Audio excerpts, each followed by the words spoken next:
We're live. It's Friday night on Christmas Eve. I hope all of you who are trying to get somewhere got there. I saw there was a lot of flights canceled, but I am not traveling this year. Nicole is traveling, so I am here by myself. I'm just getting everything set up. It was a little late. I was trying to get some things done before the stream, and I procrastinated those as well. So I'll let this catch up for a second as I apologize. We're almost there. And yeah, I know there's always a commercial, so I'm always give it just a bit of a break for a second. All right. All right, there we go. Got my chat expanded a little bit so I can read it. Your activity. There we go. All right. Welcome. I was only a few minutes late. I decided that I needed to. I'm using my cup from Ben, my scale crawler fab shop. It's only ever been used for Bloody Marys. And I'm not sure if that's good or bad, but that's the only thing it's used for. So yeah. Merry Christmas. Tonight, I'm not going to work on anything. I'm just here to answer. We're just going to talk, ask questions, do whatever. I've been super focused on working on my Nationals Class 1 build. So that's that has been the majority of my time as far as what I've been working on lately. This project's going to be quite the undertaking to get done before the event. And that, is there a pickle? There is a pickle. There was two. I've already eaten one of them before the stream. No commercials here. I treated myself to YouTube Premium. I did the same. YouTube Premium is the best thing I ever did. I watch so much YouTube that YouTube Premium was the absolute best thing I ever purchased. So, and we picked up the grasshopper from Moose Jaw. Moose Jaw just banged this thing out. Did it with the kind of a Mickey Thompson theme. They did like a Pikes Peak car, and he did it with a quick theme that way, and it came out great. This is, I'm getting ready because I had a bunch of projects that I wanted to get sold and going on, and this is one of them that needs to get sold. But this one is for a charity. So we're going to do an auction kind of format with Matt, probably sometime after the first of the year, and whoever wins high bid on this, I'll just have them directly PayPal or pay or whatever the charity that we decide, and then I will ship them this car. This was originally sent as like a Friday night build by Brian Sherwood on it quite a while ago, but Moose Jaw did a great job. But yeah, like I said, we're gonna do an auction format. I'm gonna sell the grasshopper, but again, I'm gonna have payment of that go directly to whatever charity it is. That way you also get the write-off. If you send it to me and then I donated it, I would get the write-off. So whoever's doing it is gonna get it themselves. I'm gonna sell the Flex Seal truck. Is hard to see, but that one will go up in an auction, and I might have another one. Not 100% sure yet. Oh, I missed a couple of Old Time RC. Thank you, sir. Merry Christmas to you as well. Scott O'Blander, thank you for that. Can't stay long. Just wanted to wish everyone Merry Christmas. Thanks for the tips over the past year. Scott, thanks for joining. Yes, no problem. It's been a great year. Had a lot of fun. And looking forward to next year. Like, I know not everyone watches all of the live shows. The next year, Matt and I have discussed on the live stream takeover that we're going to try and change a little bit how we're trying to do we for a long time we've been, you get offered things to review or whatnot, and you then you say yes, and it becomes like that's all you're doing. You don't get to do any things that you want. So this is the one that this is one of those that I'm just like, I'm gonna try and work on more of the projects that I enjoy the most, which are the fabrication and design. I've been drawing this body. It looks funny in all 3D printed. It won't be 3D printed when it's done, but it's kind of Jeepster Commando as far as the rear section goes, and more CJ in the front. chassis needs to be cut and all that. But I've been designing and then 3D printing, changing, 3D print again, over and over and over until I'm getting kind of where we're at here. But like I said, in the end, there won't be 3D printed parts is the goal. So we'll get to that. Brian Sherwood, thank you, sir. Can I bid? Can I bid now? That is fancy. No bidding now. We will decide a date when that's all going to happen, and then we'll make it happen at that time. Phoenix is, let's see. Oh, Musha now prepping for a bunch of Phoenix bodies. Whew. It's going to be, see, it just sounds like the worst. So much paint work.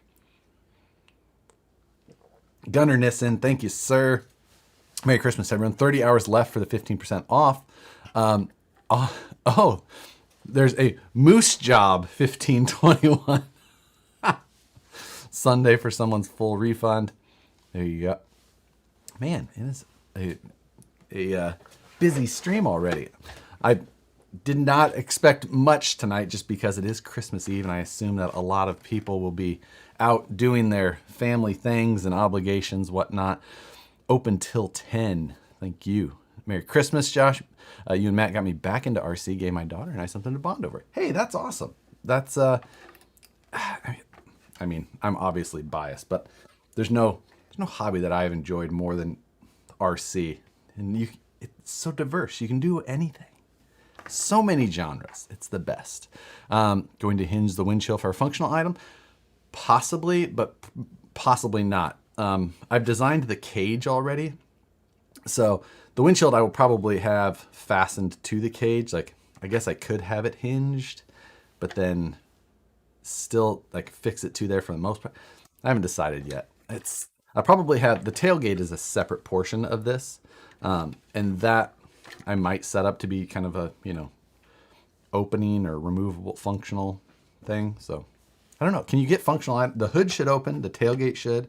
I guess if the windshield, can I get functional items for all those? I think I should. Scale Crawler Fab Shop. Thank you, Ben. Merry Christmas. Appreciate all the content throughout 2021. Looking forward to 2022. Me too. And thanks to all the mods who have helped over the year. It makes these things much easier to just kind of come do the this fun part and be able to allow for people to do the clicking. Kyle Comberger. Tough name to say, but thank you.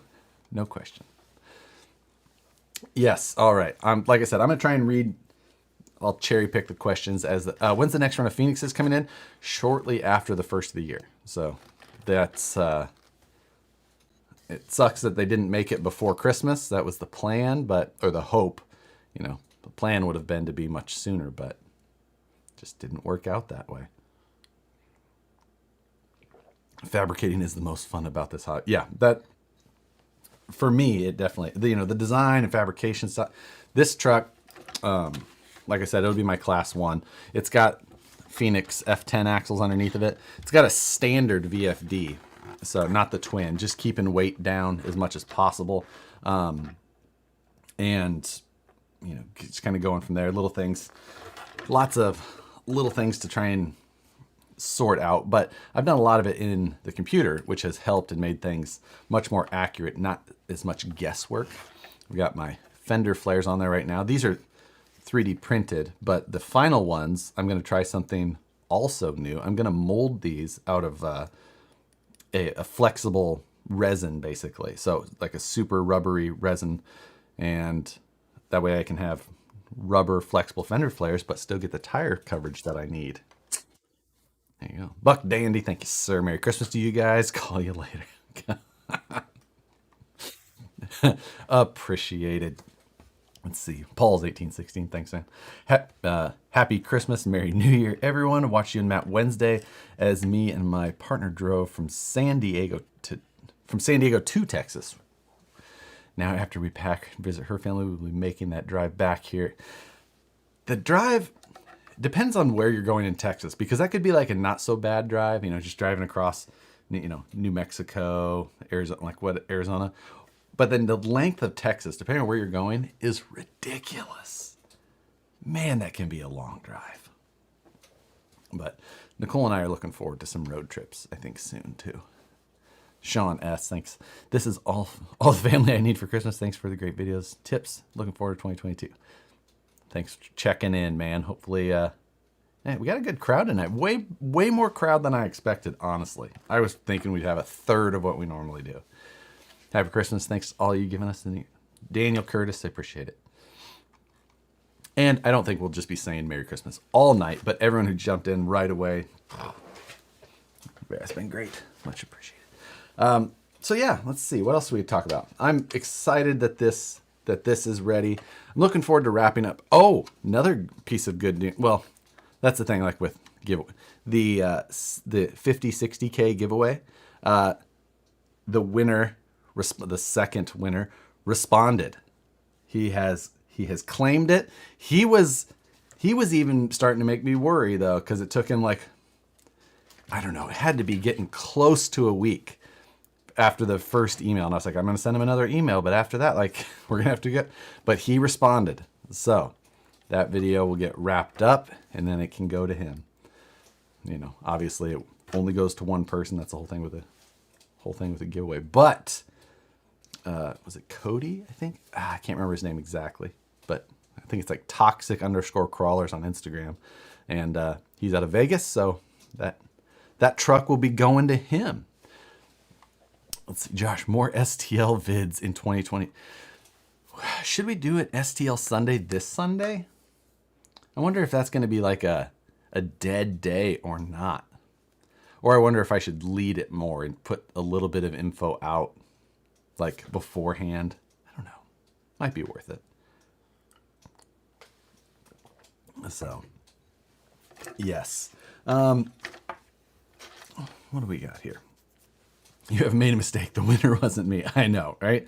I really thought we were going to have to go to a third person, but luckily I was just like, glad that was the person got it. We can get that video done. Off to him. Wes Ryan, thank you, sir. Merry Christmas. We are all winners, right? Who is the original builder of that style of C1?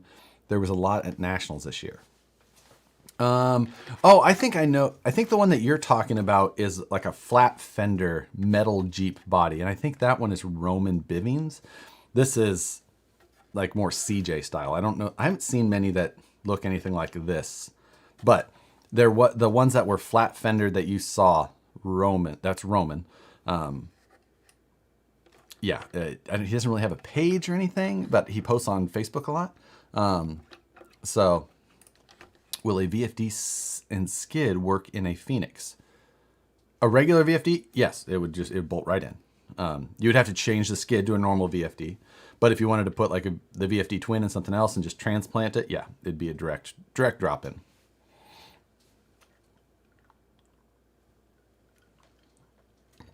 What KV motor for stock Phoenix with Copperhead ESC?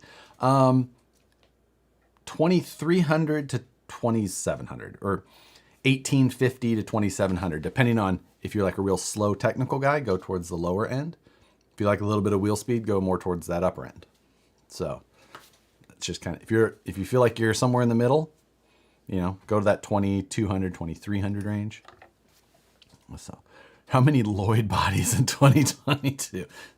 Zero Lloyd bodies.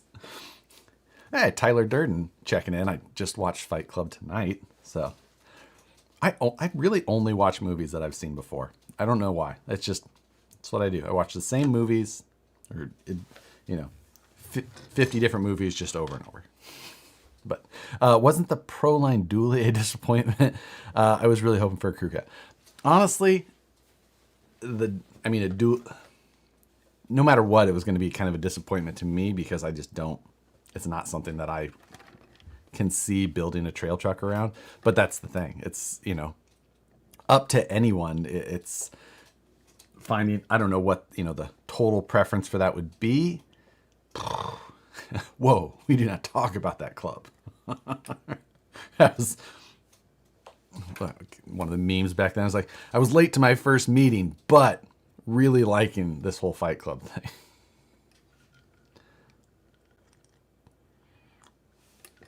Four-door would have been nice. Yeah, like, I don't know. Like, the dually truck. And it's like, is that going to be, are people really going to build dually truck? I guess, I don't know.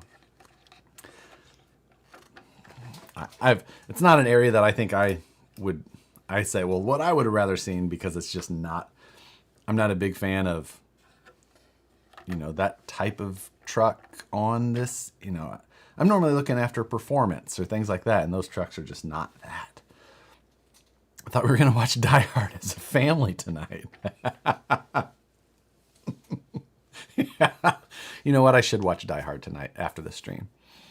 RC Patina Guy, thank you, sir. I'm going to paint an orange Lloyd for you, Josh, and you're going to love it. Oh, my God.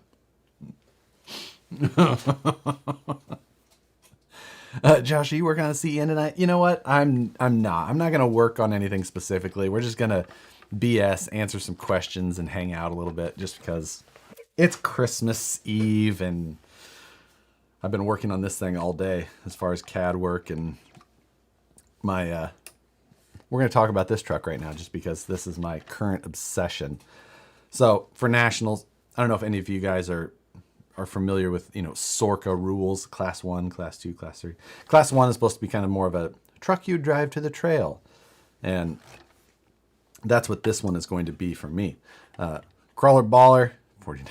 Thank you, sir. Merry Christmas. Thanks for all the great content. Thanks for watching. Much appreciated. Much appreciated. This one is going to be my class 1, and I'm going to hand fabricate my first body. Not totally technically, but technically. So I'm drawing it all in CAD and 3D printing it so I can see how it looks and fits. And then from there, my plan is that I'm going to fabricate this body in carbon fiber with like hand laid. It's going to be a mix of sheet, where I can use sheet, hand laid carbon, and forged carbon. We'll see how it works. It's lofty goals. Worst case scenario, I will vacuum form. Worst case, with styrene to get hard body points. So that's how it's going to work. So big goals, going to spend the time. My class 2 is pretty much ready to go, even though I'm going to do a lot of work to it. So I figure I can spend the time and work on this, which is one that I really want to do. I started drawing this body like easily 6 months ago, maybe more. But Dale C, thanks, sir. Slightly upset. The Flex Seal will go. None of you fools better bid on it. When I win that truck, I'm taking it to its ultimate form, outboards and all.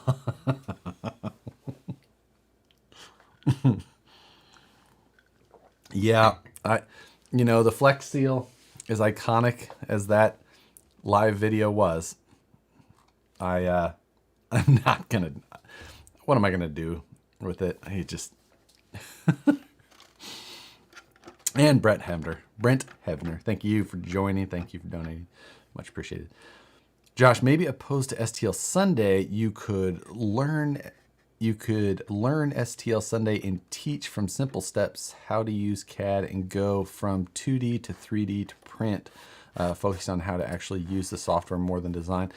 That's always, I know exactly what you mean, because I did not use STL Sunday to try and like teach actual like total techniques, partially because it probably would have been a better idea. It's kind of hard to do that, I think, properly in a live format. I feel like that's something like teaching proper technique. I feel like is something that is best done in an edited and concise way, in case you're actually trying to learn that thing and you want to like step through something that's efficient, where a live video is an hour or 2 hours long and you're like, well, that was a lot of work for something I wanted to just be able to skip through. That was my only concern with that. So I don't know. I go back and forth. I don't know how to take that exactly. I'm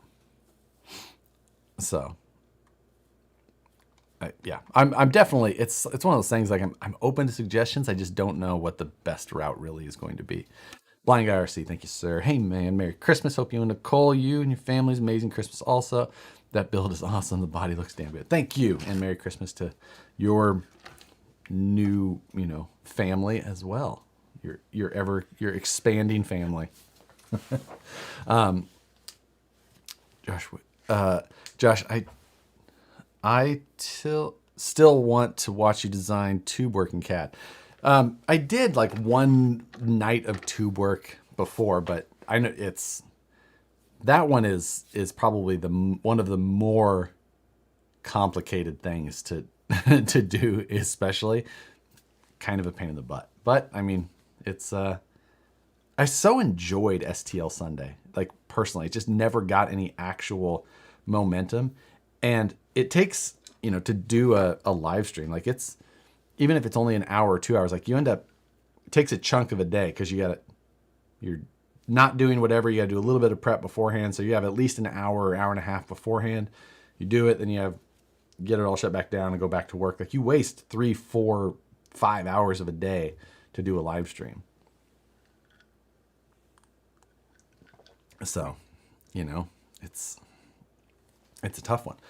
Brian Sherwood, thank you again. You inspired. I flex sealed my class 1 inner fenders. You'll love them. Yeah, that's. I'm gonna have to find the Flex Seal's gonna have to find a place in somewhere again, because I agree it was too much to not. If it's not a waste of a day if you and the others watching enjoy it, I agree. But like, it's one of those things I have to balance. Like, is it outputting enough, or generating enough watch time and things like that, or would that time be better spent working on other projects still for the channel in the end that would have been a better use of time? 100th like, but 300. Yes, hit the like button. Flex seal the airplane. I don't know if that would work all that well anymore.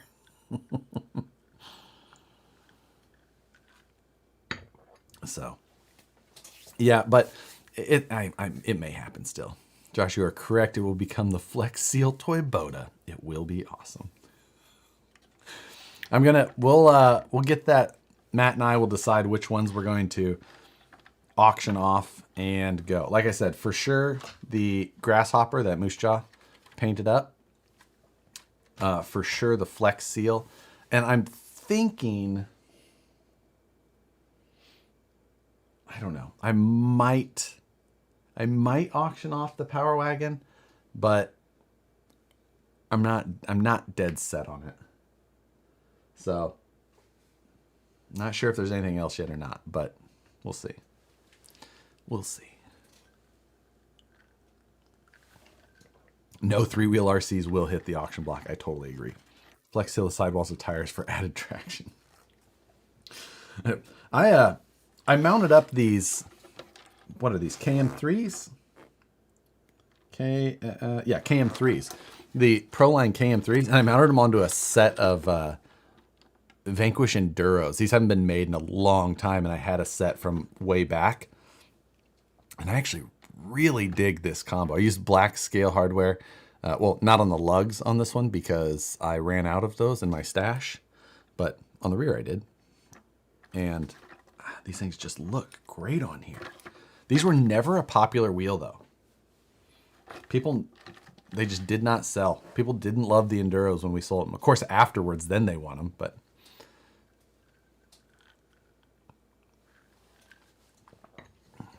New Vanquish Phoenix 2.0 Flex Seal Edition. Just Flex Seal the whole thing, right? Just. So 2 trucks out of 40 plus will be auctioned. Oh, if there was only 40. There's like 4, if out of 40 in the room. Flannel shirt, yes. It's my Proline flannel specifically. See, Proline. We could auction the squatted one off, but same with the Roost wheels. Exactly, the Roosts did not sell. It was only after they were long gone and just hard to find that people were like, "You guys didn't make those again? I really liked them." I was like, "No, you didn't. No one bought them. You didn't like them at all."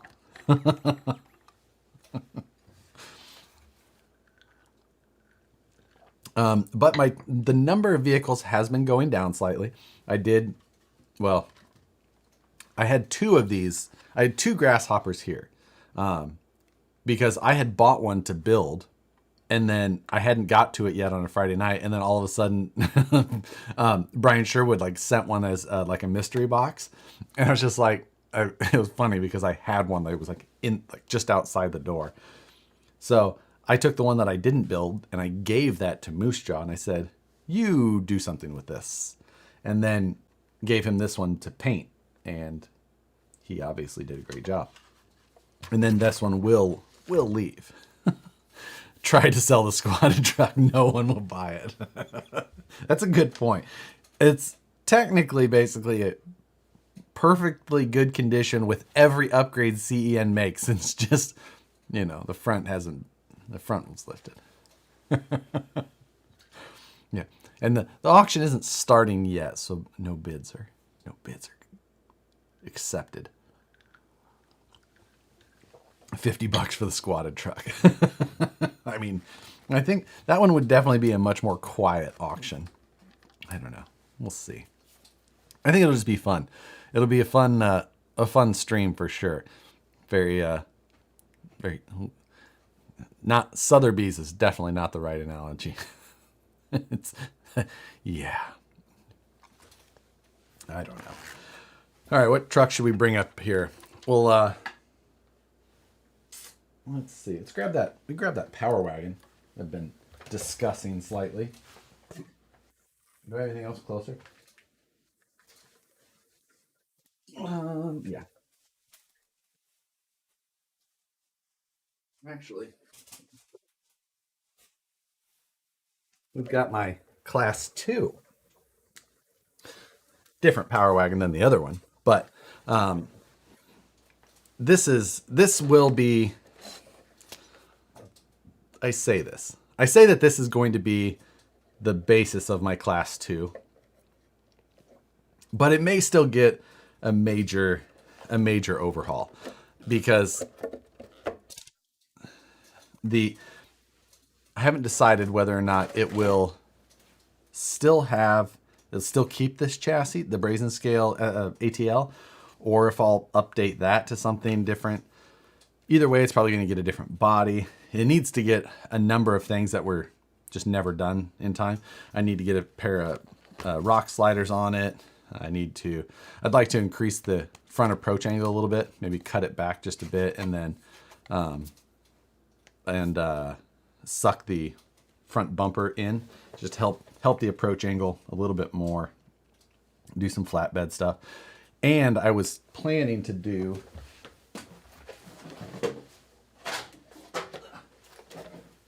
the carbon fiber cliffhanger body. So this was molded off of a Proline cliffhanger, but it is full carbon fiber. So it's a hard body. So the plan was to swap to this because this is a badass body. I would love to do it, but it needs a proper interior. It needs an inner cage, but little things, just one thing after another. So that's on the list of things to do. Does that have a spider web in it? I don't know. So I know I'm going to spend way too much time on my Class 1, and then this is going to end up being like a mad dash, get it done in time. Proper equals craft foam. DK, I still have my craft foam inner fenders on here from the Colorado. That's one of the live feeds I need to go back and watch. It was Schultz and I in Colorado before Red Rocks, when we were doing all the scale points on this one, because that night was an absolute blast. That's definitely one of my favorites. So, but I'm torn because on this one I currently have just the SCX3 straight axles, but I may switch to F10s on here too. I don't know. Really hard to decide. This truck did really well, and I was really happy with it. But that doesn't mean that it's done and ready to go. You know. So it's hard. I do love the foam interior work. It did work. It got it done. Keep using those words. Proper interior. Do not think it means what you think it means. I want to do a proper interior. What I'm saying, what was in there before was not a proper interior. Do you have a course at your house for crawling practice, if I may ask? No, I don't. I live in California, so my backyard is roughly the size of a postage stamp. But luckily for me, I live in California, and there is amazing terrain within a reasonable, distance of just about everywhere. So that is a bonus. Josh, you're going to cut the bed for drop bed points. Possibly, depending on if I need them or not. If I do, then I will, because it is what it is. It's the body's not impossible to get. It's just expensive to get, but I'll do it if I got to do it. So I am going to have to put some work into, I think, protecting the structure of this body by doing like an actual roll cage in it, just in case, because if it takes too big of a hit, with how the thickness of this carbon fiber, it could still absolutely explode. What's your go-to truck if it's a competition? Usually competitions have classes and rules, so that's it depends on what that is. This is the one that I ran for class 2 last year. This is really I don't build my normal trucks for competition usually. I just build them how I want to build them, and then kind of go from there. So this one was built for class 2 rules, and that is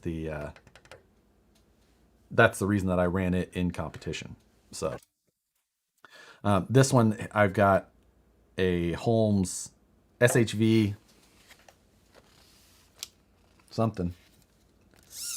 This is a SHV 500 V3 and a Holmes winch in it, the TGH Holmes winch, which I love. And I just need to try and pull some strings and get another one or two. And then it's got the Holmes Hobbies Crawlmaster Magnum stubby brush motor in it, which is it's like $150 or more brushed motor. Not cheap, but super smooth. And then I ran a BR Mini ESC, and the combo in there was fantastic. Is a competition judge classified? Is competition judge classified a compass? I don't know what that means.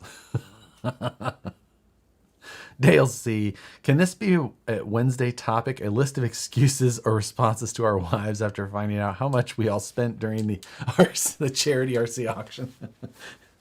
You know what? You can call it that, even though there's only one item that's charity. The rest of them are it's my money. That is but yes, you can say there's this charity.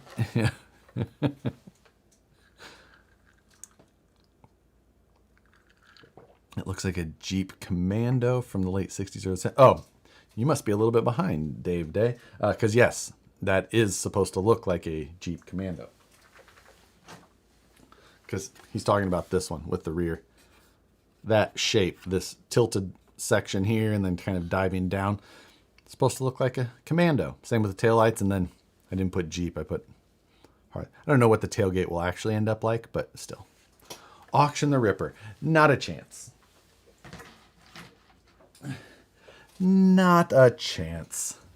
Josh, what is that lipo you run in comp? I've got a lot of different lipo depending. Is this a 4-cell or 3-cell? This is a 4-cell. So I run 3-cell. I think I ran 3-cell in my class 2 because of, I think this servo that was in here was only 3-cell capable. maybe it was, I don't remember why, but I think that's why I ran 3-cell in here. But normally I'll run like 1300 milliamp 3-cell. Like I said, this is a 4-cell pack, but their R line made by Tattoo or Genzace, same company. Tattoo is just one of the lines. And I run the smaller packs like that. The 3S is nice and compact. Here's one. So here's one of the 3S. You can see the difference in size there between 3 and 4S. About 25%. Math.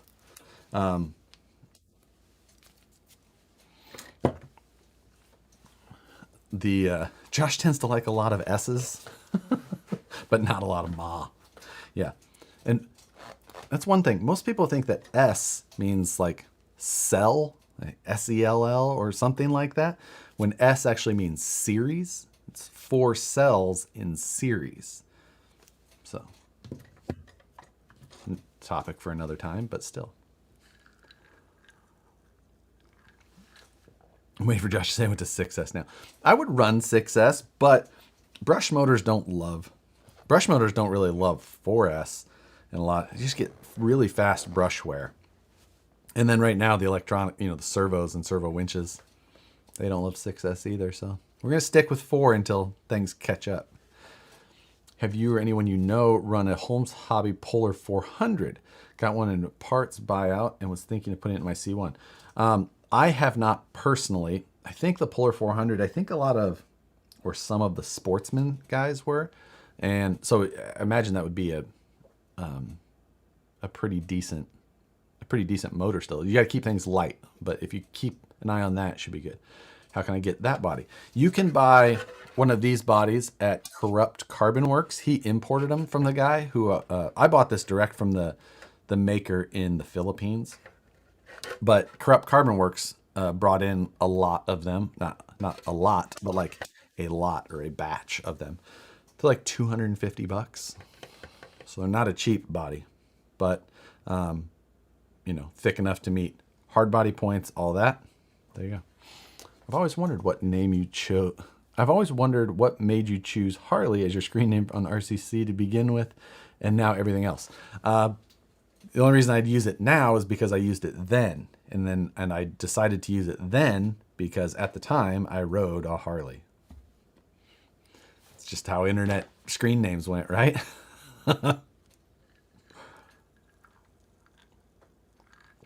What's the difference between parallel and series? Do they differ? Only Josh respond. Parallel, you can have 2 batteries, which is, a cell is a battery. So you have one battery here and one battery here. If they're in parallel, it goes positive to positive, negative to negative. And that, if they're 3 volts each, at the end, you just still have 3 volts.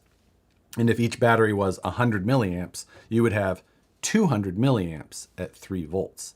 If you have those same cells and you do them in series, which goes negative of one battery, and then you take the positive of that same battery and you go to the negative on the other, and then you go from the positive of that battery outwards. Then it runs in series. It runs through both cells. Then you would have 6 volts, but still at only 100 milliamps. It's harder to do without like a visual aid, but yeah. When the cats walk by, I see a cat. Alex, I don't know. Are you imagining things? Let's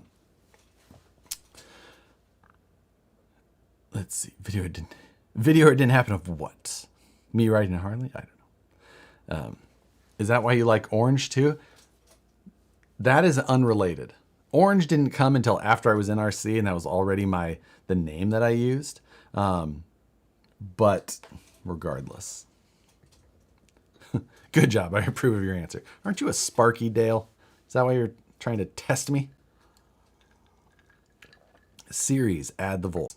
Yes. Or capacity, yeah, exactly.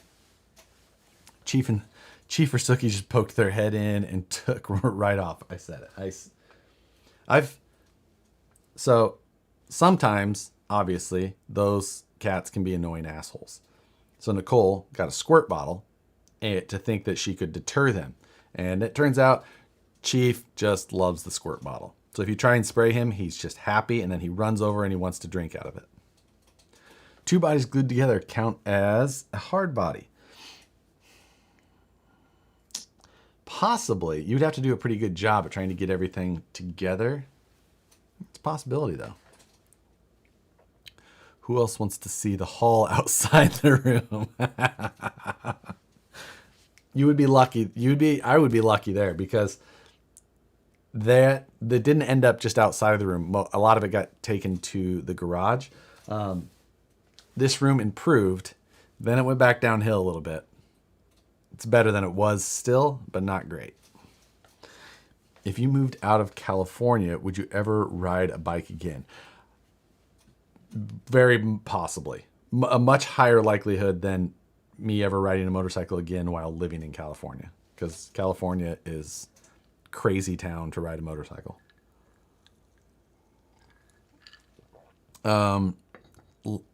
Last blast from the past. Did you have white wheels on your scale nats? So where did you get them from? I've got white wheels on that truck there. And I've got white wheels on another rig that I have. But they're just Vanquish wheels that I had Cerakoted by Rusty Customs. And it's just like his standard white. But yeah, I had 3 sets of wheels done. I have 2 of those left. One set of 1.9s is on that. The other set is a 2.2 that I've got on a tube buggy that is not here. It's at the shop. And then the third set are with Ben, Scale Crawler Fab Shop, that are on the old Class 1 4Runner that I built. So, Rex Miller, thank you, sir. Hey, Josh, love the videos and always waiting for more. Happy holidays. What does RC4L Drive got going on with that teaser? It's a good question, Rex.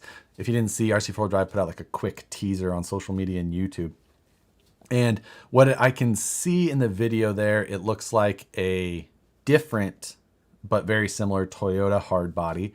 And I saw a plastic molded transmission setup, and also in a different kind of form factor than the original TF2 one. And it looked like it had a molded engine cover. So I'm guessing an updated trail finder. I think it still said a 2 on the side, but it maybe it said 20-year anniversary. I couldn't tell exactly. So I'm not sure if it still says Trail Finder 2 or if it's 20-year anniversary. It was foggy and I was only looking briefly, but this cheap weenie is tasty. Gunner, thank you. I remember I had to Google what that was the last time you said you were going to make that for Christmas Eve. But yeah, it looks like more than just a special edition, just because, like I said, it looks like it has a different transmission and everything. But it looks very much like a TF2, so it could just be a new or an updated version or edition. It's hard to say. But yeah. What am I drinking there? This is a Bloody Mary, because it's kind of my go-to. Granted, I only have them on live streams, it appears, in my Scale Crawler Fab Shop cup. Yeah, not a Trail Finder 3, it's a Trail Finder 2v2. 2v2. It's kind of like 4x4, but half of it. It did have a 20-year sticker on the back and the bed of that TF2. Yeah, so it'd be interesting to see the full details of that come out. It looks like more than I'm hoping for a TF2 1/6 scale. Man, I'm not, because it's oof. Yeah. Auction the Ripper, please. Absolutely not. My Ripper wouldn't leave. Like, my Ripper is not a normal Ripper either. It's the second one. It's different than the production ones. Honestly, I don't know if I would sell mine for, like, I don't know if I would sell it for $15,000. I don't know that I would. Like, it would be more than that. I'm pretty positive. It would have to be more than that for sure. So, it would have to be an absolutely stupid number. You live, you the man. Hey, we're hanging out. Christmas Eve again. Merry Christmas to all 1/6 scale leaf springs. I cannot imagine a TF2 in 1/6 scale holding up. They sell the Ripper for some NFT. Yeah. See, that would be it. That would be it for sure. So that's the type of money it would take. Re- Whew, got a little something spicy in that one, more than normal. Whew. So yeah, would you make a new Ripper for 15,000? No, no, I wouldn't, because it like the amount of time it takes to set up something like that. Like, no, not even close. not, not even close. What is NFT? Non-fungible token. And beyond that, you can Google it. It's like cryptocurrency jargon talk ridiculousness. Josh sipping on Grandpa's cough syrup. Yeah, the NFT thing is ridiculous. I'm not in NFTs. I do a little bit of crypto, but that's it. That's where I cut my ridiculousness. So anyway, yeah. But class two, yet to decide how ridiculous I'm going to get with the whole rebuild or update, whatever you want to call it. Definitely going to get. I don't know. I just don't know if I want to keep these straight axles, or if I want to go to the F10. Oh my god, I forgot Jesus. I forgot that I had these ridiculous brake calipers that we did for scale points at the at Scale Nationals. Oh my. Come on.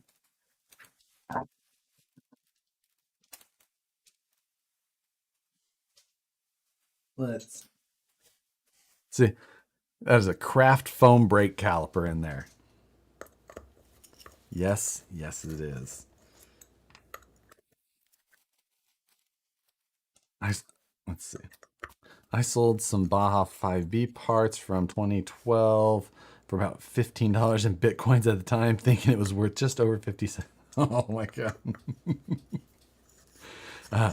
You keeping the J Concept tires on C2? I don't know. My plan is where Scale Nationals is being held is called, well, we always called it Little Rock City, in Alabama. I've crawled there before, but it was a long time ago. So my plan is that I'm gonna build up like, did I say yeah, brake rotors, brake discs, whatever you want to call it. So my plan is, though, I'm gonna build up multiple sets of wheels and tires. I'm gonna build up with, Hyraxes, J Concepts, just whatever I think might be the popular setup. And I'm going to bring them all with me. And that way I can do a little bit of testing, or I can tune from there. They'll most likely all be the same width, offset, stuff like that. Probably even pretty similar foams. I've run Crawler Innovations foams in all of these. I like how they perform. Have I tried the Three Brothers anti-foams yet? No, I don't know that I'm planning on that at this point. I'm not saying it's a bad thing. I don't think that that's going to be something I'm going to try and test and feel out and get comfortable with before an event like that. So the two-stage foams always do really well for me, and that's the route that I'm probably going to stick with. So I'm going to keep these J Concept tires because they did work really well for me. I actually really liked them. I don't know if they did better than the, you know, like the high racks or anything like that. They just did well. So, you know, that's why I'm not going to ditch them, but I just don't know. I don't know if they're going to be the best. So either way, betting the clubs come out of the bag. They, what size? I do have a 350 on there, so I could replace it, but seems like a whole lot of unnecessary tuning. Yeah, I just don't. I mean, I know how the foams, I know the foams that I like to run and how they perform for me. So for me, that's what I'm going to stay with for now. And the same with my class 1. I bought, what did I buy for that? I bought the KM3s that you saw on it already. I think I bought 2 or 3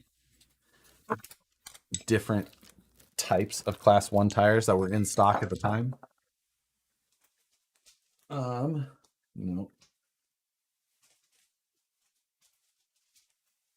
So I bought the J Concepts 19 4.19 landmines.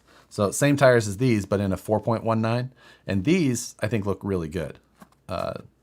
They could do really well in class 1. And I bought the 19 Hyrax in 4.19. And then I had the KM3, which is on the truck currently. But I'm going to set it up with all of these and the you know, make sure that the width is in compliance with any of the sets that I want to run.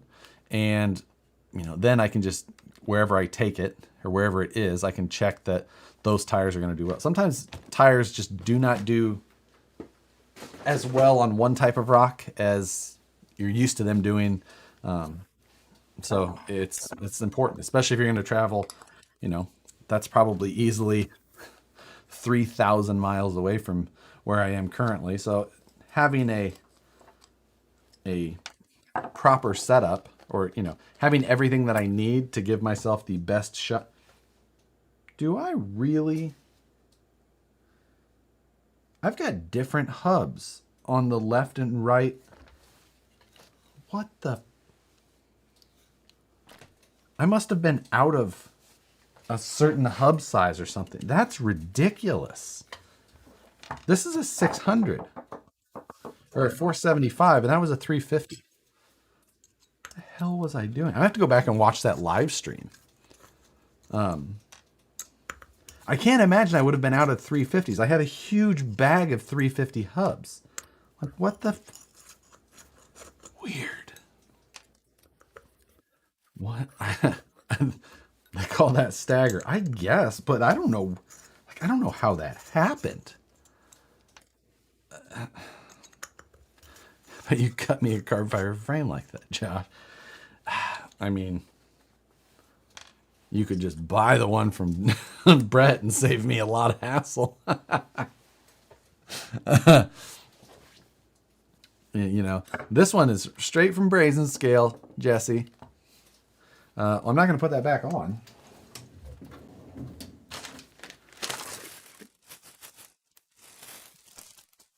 Let's see. Sad part is we're all sober during that stream. Yeah, like, well, I could have.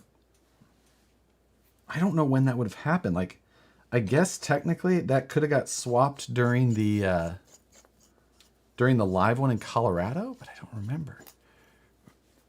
I remember you were in Colorado where they smoked the wacky. Now, Colorado's Colorado, but during that live stream, I was straight as an arrow. I thought you had the wide ones on the rear. Pff, evidently not. He's in Cali where they smoke the yeah. Yeah, exactly. Schultz did it. That was kind of my thought, Ben. Like, did Schultz like swap my, like, just like snatch my hub and like put one in there? Like, watch this. Josh doing the NASCAR alignment tuning? Huh. Let's see. So glad you're on tonight. I'm also home alone. Thank you, sir. Well, thanks for joining. Hopefully, anyone who was looking for a hair bit of low production value entertainment was checking in, because if that's your checklist, I'm here. I'm here for you. Like, did you prepare anything for tonight? Nope. You want to just sit in front of a camera and just saying. If we're in, we could totally be in the simulation. I just sit here and I'm just talking to myself in a room. Like, if someone just looked out there, it would just look like I was in here talking to myself all the time. Just looking strangely into the corner of my room and talking for hours on end. So, what would be a good setup for the Grasshopper I just ordered? I don't know. This is the stock ESC, the stock motor, and it's got like an Ecotech 110T servo, I think. I don't know what would be a... Schultz is always guilty. I feel like it's him. I feel like it's Schultz. I'm going to have to go back and watch that video. I'm going to have to go back and watch that one. And if I can't find anything there, I'm going to have to find it in the... because I obviously took them off to put on those extremely fancy brake discs. Or rotors, whatever you guys are more comfortable calling them. Does that thing run? This thing or that thing? This thing does. That thing should, could, hasn't, will, maybe, maybe not. I don't know. This is going to be a charity auction item. This is going to be my class 2. What kind of internal springs do you like when setting up droop shocks for an SCX10 and the like? Excuse me, none. I don't like droop. I don't run internal spring setups. But for competition or anything like that, I don't like them and I don't run them. So I did many years back when we were testing with that type of thing, but now not something I run. I don't like the way that it performs in comparison to a sprung setup. So you won't see me doing it. Did you use your circle cutter for the disc? I did. You know what? That would have been a great situation for it. But, Brian, it is not a circle cutter. It is only a stencil maker. Because you have to still cut it yourself. But, you can make it. I could have decided exactly the size that I needed and made a perfect stencil. But unfortunately, I didn't travel with this to Colorado at the time. See, if I would have been at home, I probably would have had brake discs. But speaking of, back in the day, Vanquish made 2.2 brake rotors. And then we had stopped for whatever reason. But back then, we had, after we stopped, we still had evidently a bunch of blanks. And the other month or whatever, we were tossing just old scrap stuff and ran across like a box of, just a massive box of just discs. So I was just like, I loaded up a bag of blanks and brought them. They're not drilled or anything, but, I could put them on my CNC and cut the bolt pattern if I wanted, I guess. Will Vanquish make 2 wheels again? Maybe someday, but not right now. It's always a possibility. Live stream from Alabama. I thought about it as well, Ben, because it would be fun. But like here, am I going to have internet that's good enough at the Airbnb? A bunch of us we got an Airbnb. Ben, myself, Moose Jaw, Matt. We'd all be there to live stream at once. It would be a really good time. But who knows if the internet would be worth a crap. So that's the hard part of that decision. We'll see. It's a possibility for sure. It would be epic. It would be a lot of fun. You guys wouldn't. You and Moose Jaw wouldn't be able to be mods though because you'd be sucking up the Wi-Fi. So I'd be like, get off the Wi-Fi.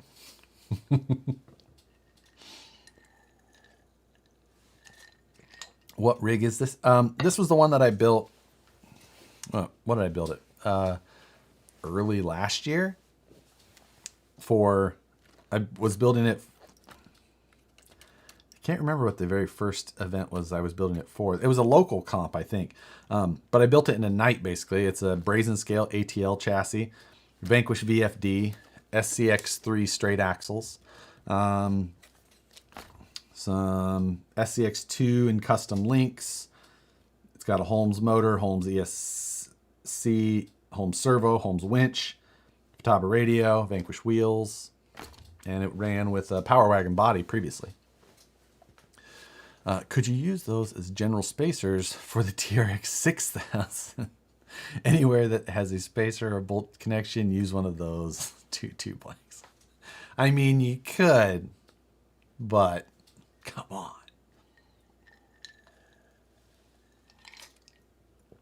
I believe this is a brushed flat rail build that you were worried Nicole might see the price tag for. Yeah, because surprisingly, as simple as a rig like this would appear, it's not cheap. It's, you know, it's got underdrive gears in the rear axle. It's got a VFD transmission kit with overdrive in it, lightweight motor plate, an expensive Holmes brushed motor, expensive servo winch, electronics. Like, it was like $1,800 at least, I think, in this, and that was like no radio. Yeah, I think it was right at $1,800. Are you going to talk about Kato trains tonight? I don't know what that is. And cheap inner fenders. Yeah, $1,800 and then craft foam inner fenders. We should take those off, shouldn't we? It's as decent a time as any to take off some fenders. 9 months ago, I think, is when we built it. That sounds about right. Let's unbolt some craft foam. Make ourselves feel better. There's no way that I would run these again at... Leave them on there. I'm not leaving them on there, Phoenix. Better than that. Barely, but I am. I should have left them on there. I'm dropping shit everywhere. I had a lot of... Okay, there's that. Where'd my spacer go? There it is. Mail them to Schultz. Send them to Matt as templates. Here's what you need to do, Matt.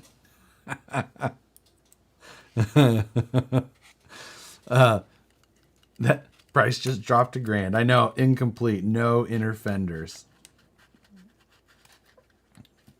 We're gonna need, but that's the thing. I'm going to never add it up. Oh my God, Merry Christmas. Squints. You got such a brand of comments. You do so well, like staying on brand. Yeah, adding it up, definitely not something I should do. I can make you a set of Flex Seal inners.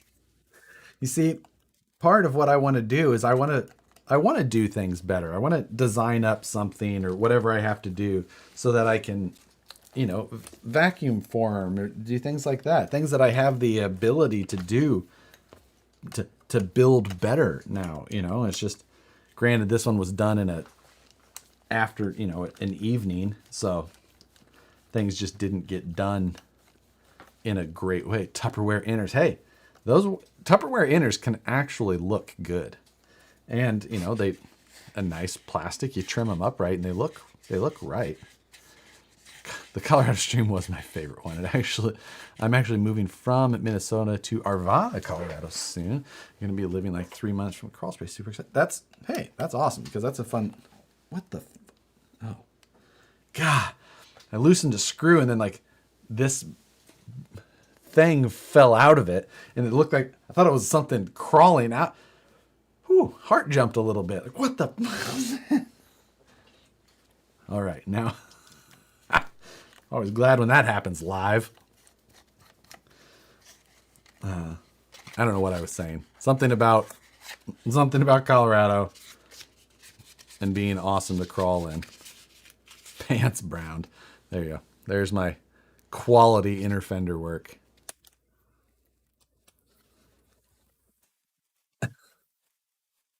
My stash. My stash from Colorado. Where's my cats at? That's a good question. I don't know. They will hide at times. Oh, that screw. Is that screw super bent? My panhard mount screw? I must have taken a. That is.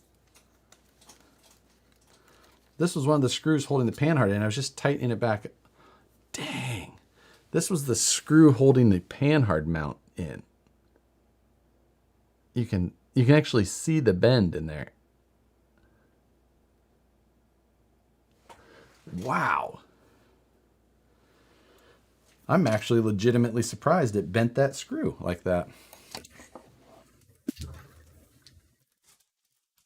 I would go to steel rather than stainless steel to get a stronger one in there, but I don't have any. I don't really have a great supply of those here right now. So we're just going to throw the old one away and replace. John Robert RC, thank you, sir. Merry Christmas. Building my Phoenix tonight while watching your show. Life is good. Hey, good night to be building a truck. Titanium panhard screws. I mean, this is just the mount. There's 2 screws on there even. That was a hell of a whack, I guess.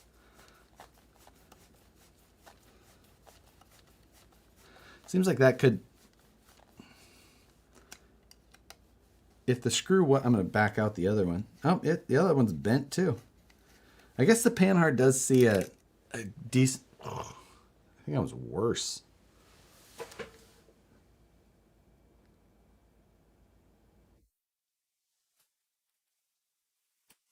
That's probably from the panhard getting hit and then tweaking, torquing. But either way, hell of a hit. So we'll replace both of those.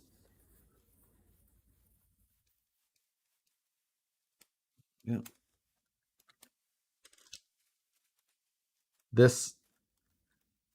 The brazen scale, I don't remember what they normally do for panhards. I ended up drilling and putting that one in myself, but I used a Vanquish VS410 panhard mount that I screwed into the chassis there, made a couple of holes.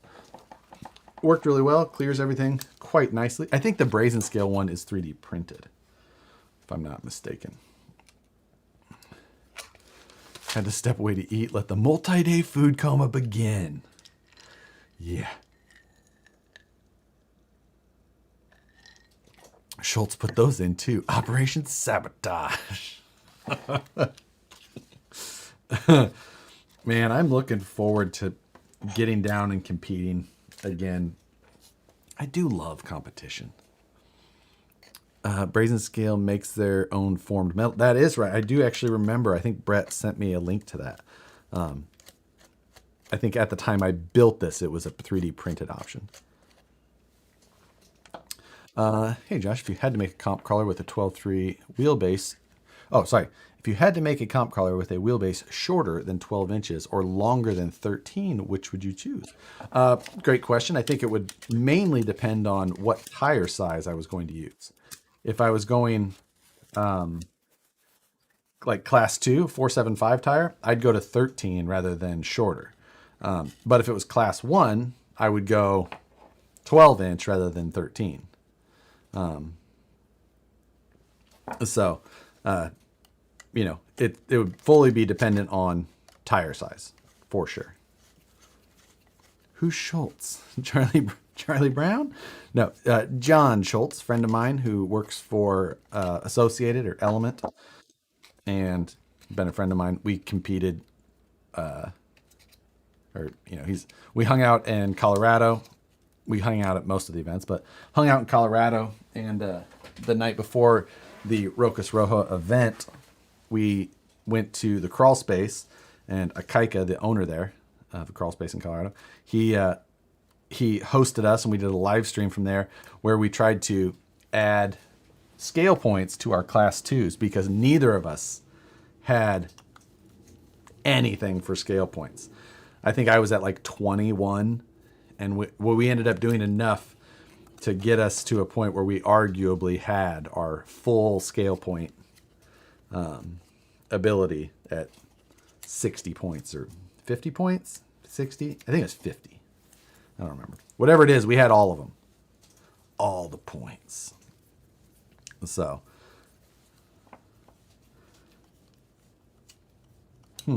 that screw just keeps going loose.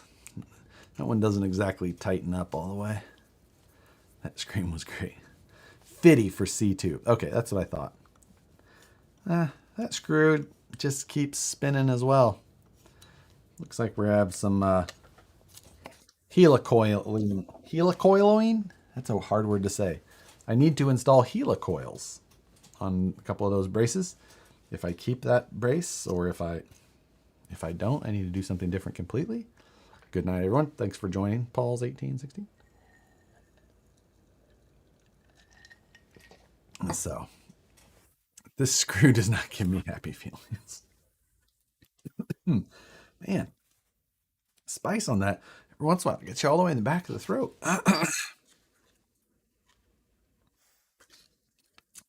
Yeah, these foam inner fenders, not my finest moment of fabrication.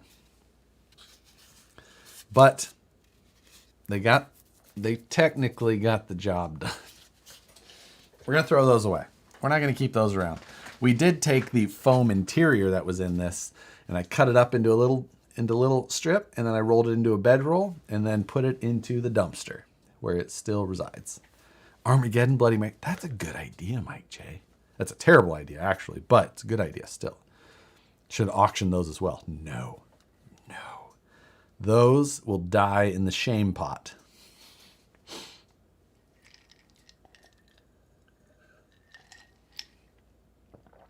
If the spice is an issue, there isn't enough alcohol in there. Just saying. Okay. I said I wasn't working on cars tonight, but that really wasn't work. That was just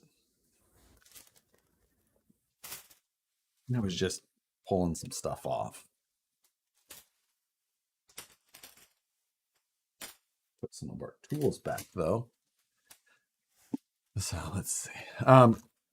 But I will make some C2 decisions. I should just put the carbon cliffhanger on there just to remind me that I need to make things happen so that I can get this thing done. Because, God, doesn't that look good?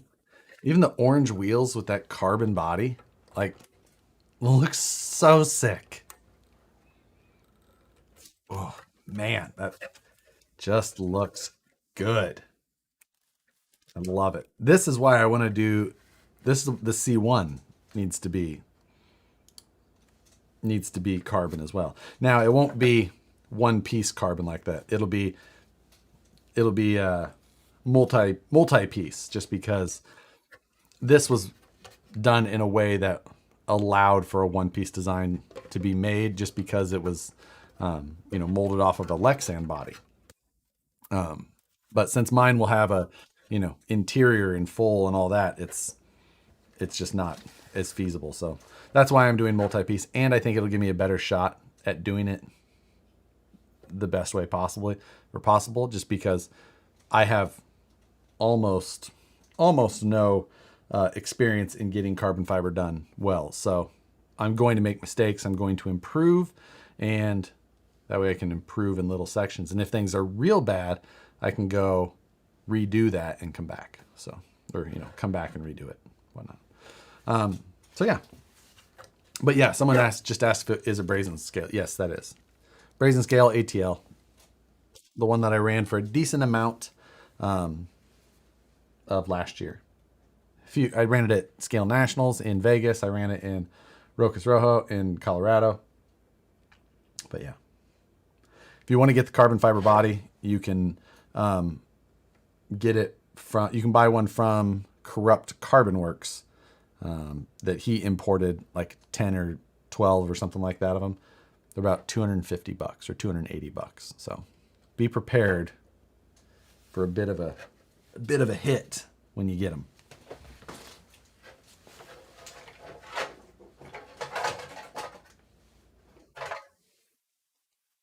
So Colorado dust on it. But the body is expensive. It's so cool though. And, you know, like if you look at it this way, normally you'd pay what, $50 for a body.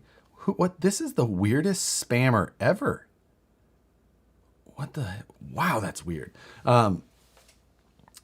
You pay 50 some odd bucks for a body, and then obviously you have to pay a painter to paint it for you because you can't paint bodies yourself. It's a rule. So, you know, you'd have almost that same money in a nice body. So, yeah, that was multiple scammers with the same thing. That's an interesting one. The weirdest. I don't know why we're getting hit with spam so much lately. Thank you, mods, for handling the weird spam. It sounds like you need carbon fiber 3D printer.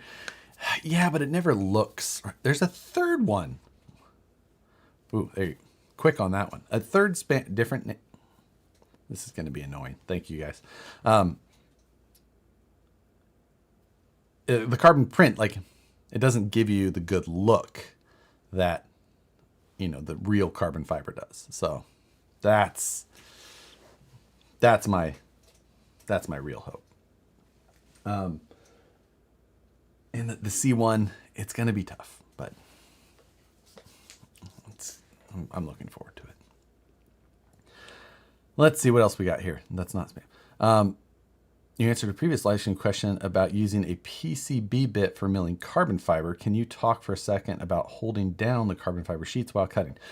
Yeah. So the what I do for most of my carbon fiber is I use either woodworker's tape, which is a fancy name for double-sided tape that you buy a roll of it. I buy the 2-inch wide and I'll put it in strips on the back. I don't necessarily cover the entire piece, but I cover, you know, however many, it depends on how small the actual pieces are that I'm going to be making.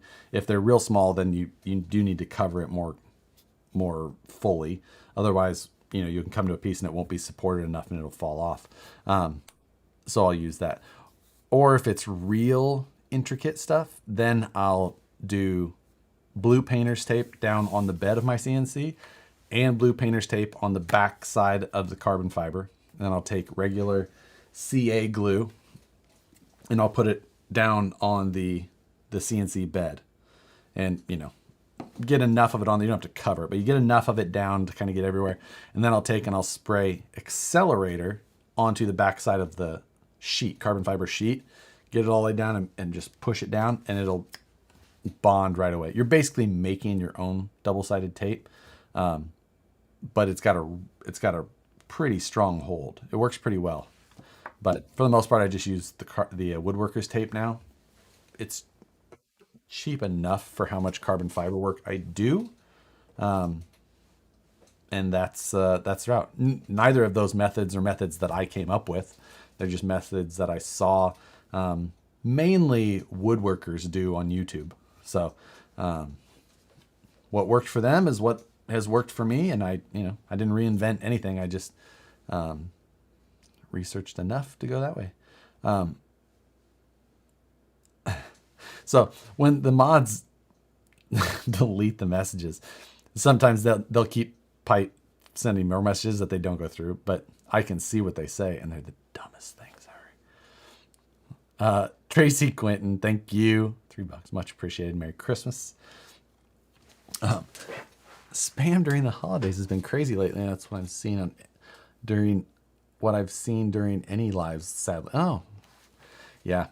There's certain things that I can, add for like words that automatically get held. I should probably add some more of those, try and get a little bit more tricky with it.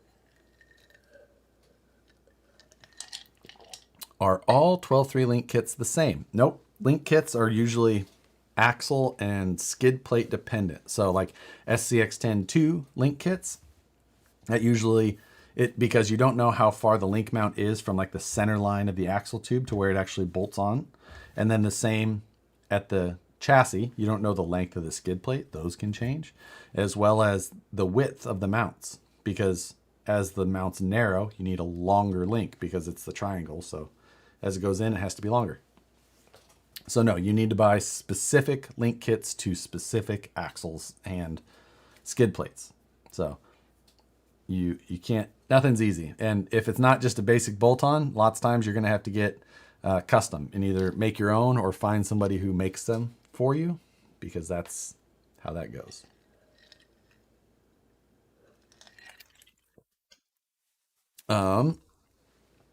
Let's see.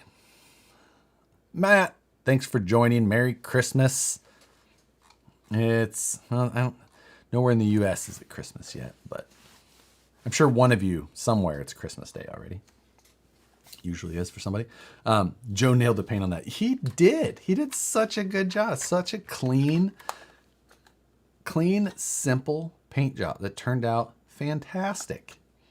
And he detailed up the little man in there. It's not focusing. Let's see if I... Oh, it doesn't twit. I don't know how this thing mounted. Joe mounted it. But, yeah, he did a great job. Some nice... even put eyeballs and eyebrows on him. That is... that's some detail. I mean, not for a guy like Matt, I'm sure, but... Little man in the boat? I don't know where that guy lives. Let's see. Josh, bring Matt in so he quits spamming you. Yeah. My first RC was a Subaru Brat way back 86. Yeah, that's when did the Grasshopper come out? Seems like this design has to be somewhere around that old, because I mean it's not an advanced design. I will say that. Perry G, thank you. Wait a minute. How do we know the mods aren't banning Matt for spamming his OnlyFans? $20 is $20. Yeah, but in Canada that's like $25. So poor Nicole. We did talk about the RC4 Drive teaser a little bit as well. It came out, the Grasshopper came out in 83. That's it's as old as me. It's as old as me. Made any modifications or upgrades to your SCX6 yet? The servo is the only or servos, the only real modifications that are going in at this point. Stupid question, but was browsing Amazon. Is there like a Chinese factory making wheels and all these different knockoff brands just rebrand? Yes, general. Like the wheels that knock off the Vanquish wheels, they're going to be made from one factory, and basically that's not totally true. Like there's probably more than one factory knocking them off, just because because some of them are slightly different. But yeah, it's all just most of how that works. You see that in a lot of things. You also see that with a lot of just OEM manufacturers of brands that they'll just may buy the same thing and rebrand it. My first RC, my first hobby rate RC was also a Tamiya, but a TXT. How much more do you have to do on the TRX 4000? Oh man, a decent amount.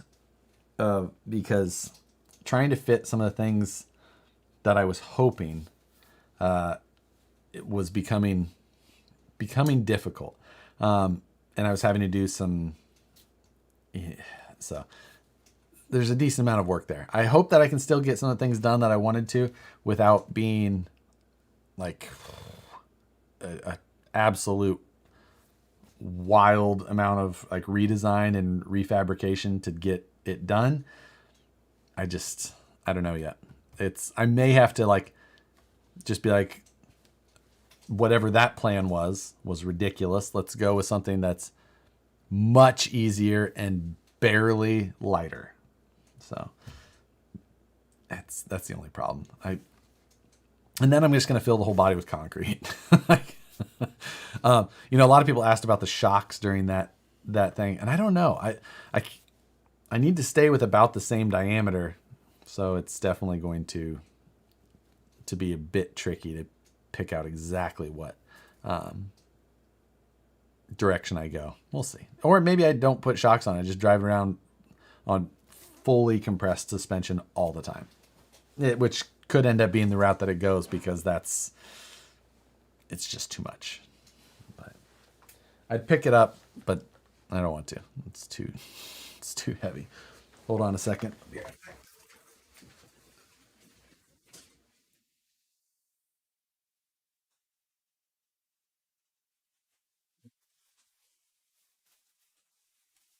Sorry, there was ruckus going on outside the room, but I don't know what they were trying to drag or get into, but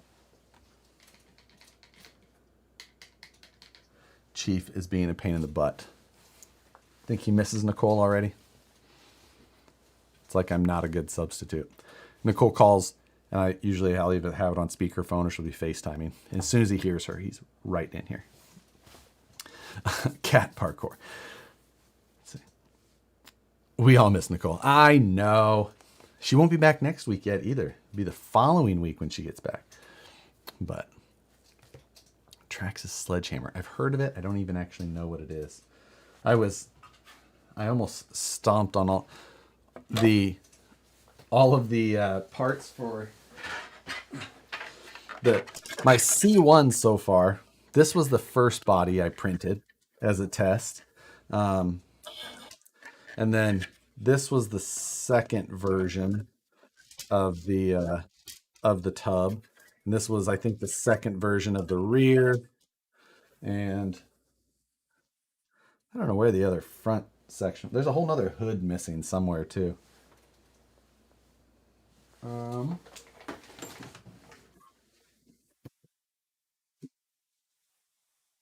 don't know. But and then this was the most recent before I printed the last one. I've gone through a lot of filament on this project. And so Josh, can I see the wheels on your class 1, please, if you don't care? Yeah.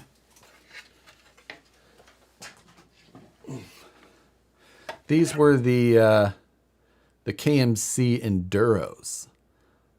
They haven't been made in a lot of years, and they weren't very popular, so they're kind of hard to find if you were trying to track down a set. But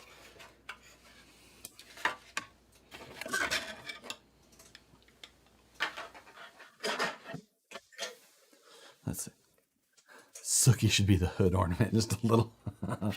I'd have to like get her to sit down long enough to do a 3D scan, which may be difficult. Doing a New Year's show next week. I don't think I will be next week because I'm going to go out to dinner with some friends, I think. So I think I'm going to take next week off. What 3D printer do I have? I run a Prusa Mark III i3 Mark III Pro. I don't know. It's the Prusa that everyone on YouTube runs. Can a Wraith 1.9 be a competitive crawler? Anything can be competitive based. It's really a driver. It's driving. You can have the best of the best. i3 Mark III Plus, that's what it was. Thank you, Matt.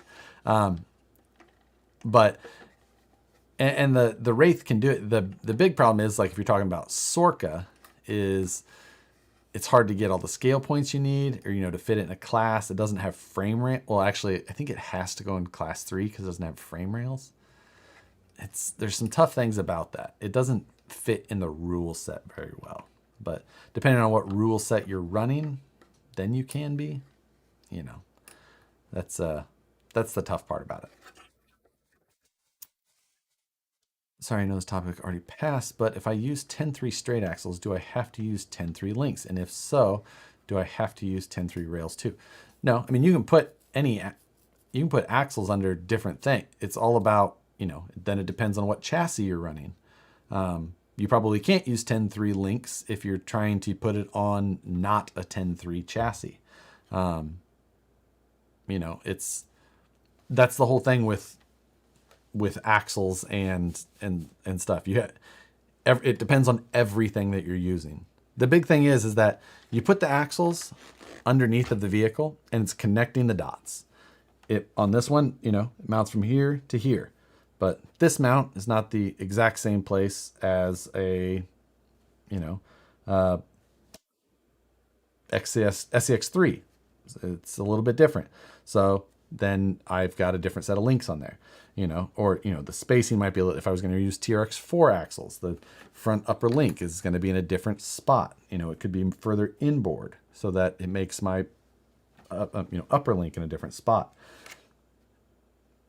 It's just one of those things. It's just, you put the axles where they have to go and you have to figure out how to connect the dots. And if it's not a pre-made set that's these axles to this chassis, you're on your own. You know, you either possibly can use some links from a different one, but you might have to remake half of the other links, or you have to use a longer rod end or whatnot. Just a matter of making those dots, you know, connect where needed. Let's see. Will you give some insight behind the 3 different spring rates, 2.3, 3.0, 4.0, on my SCX6? I dropped a bunch of weight, cutting the top. Truck seems stiff. So if you're, are you just asking if you're asking exactly which one to go with? I don't know what comes stock or not, but those numbers usually just correlate to a K value for a spring, it's called. And a K value is how many pounds it takes to compress the spring 1 inch. Generally, that's how those are measured.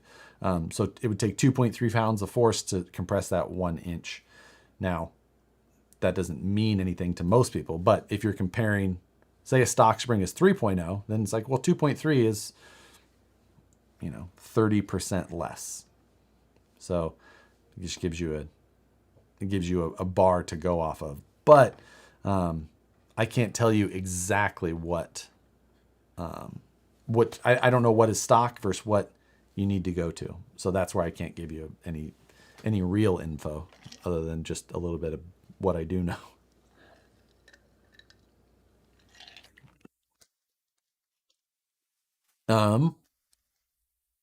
That brazen was SCX10 3 axles with VFD skid and SCX10 incision links, right? Partially, yes. This is not that truck.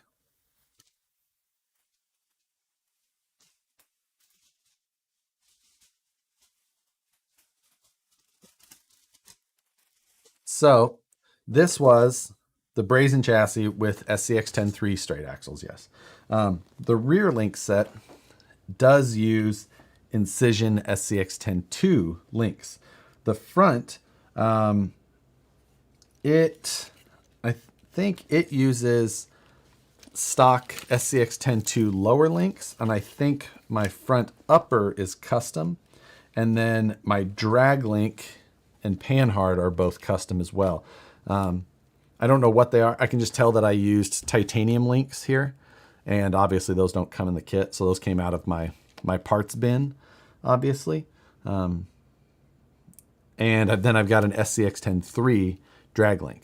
So it's a mix and match. Obviously, I've got a huge selection of links, so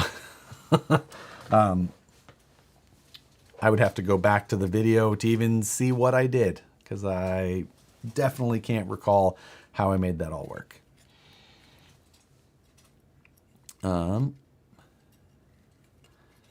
Let's see. If it helps, I swapped my portals from my Gladiator over to my SCX10 2, and they bolted right up.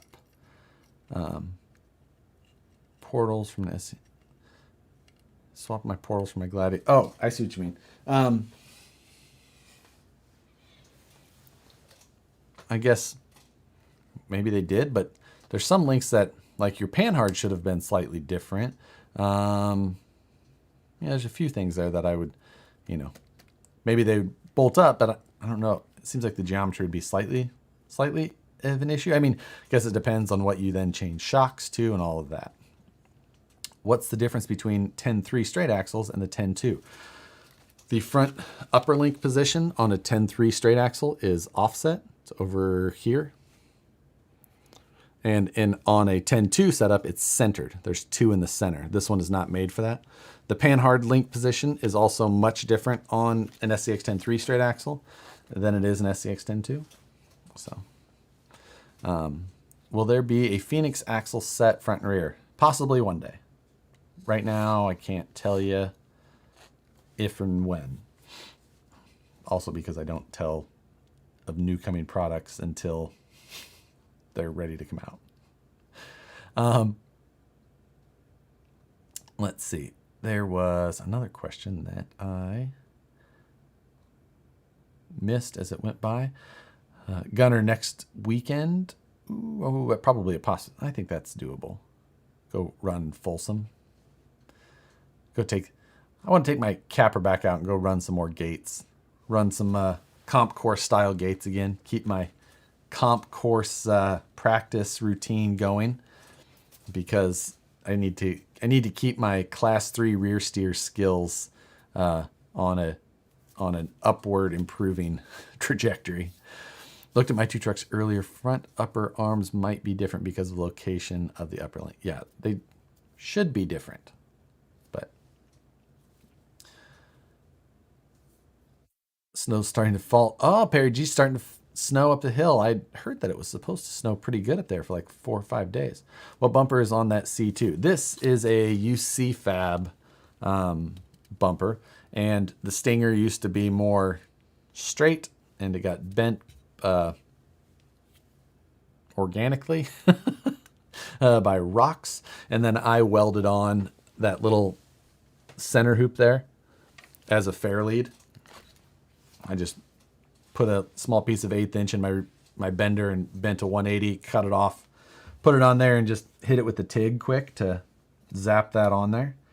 But something just, it was the easiest way for me to get that accomplished. So it's a nice bumper, but my problem is I need to get this thing scooted back. I'll probably try and take the whole, I'll probably try and take the front hole, move it to the back, and then cut the chassis off where needed so that I can scoot that back, give myself that 1/4 of an inch of approach angle improvement. I'd like to get it close to the front of the tires. Right now it sticks out a little bit proud of it. So if I can get that, that will help tremendously. Let's see. Slow Don, thanks for joining, saying hello. Saw a printable rear link riser for the Capra on Thingiverse. What's the benefits? What they're trying to do by putting a link riser on is they're trying to change the anti-squat. And the anti-squat is the, let's see, easiest way for me to do this is going to be take off rear tire. Hold on a second.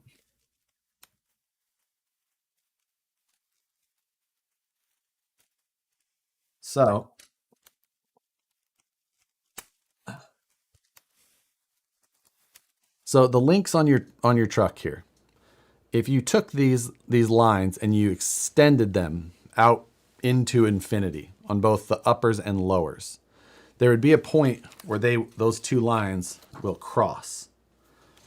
So where those lines cross, I believe that is called your instant center. I could be wrong, but I'm pretty sure it's called your instant center.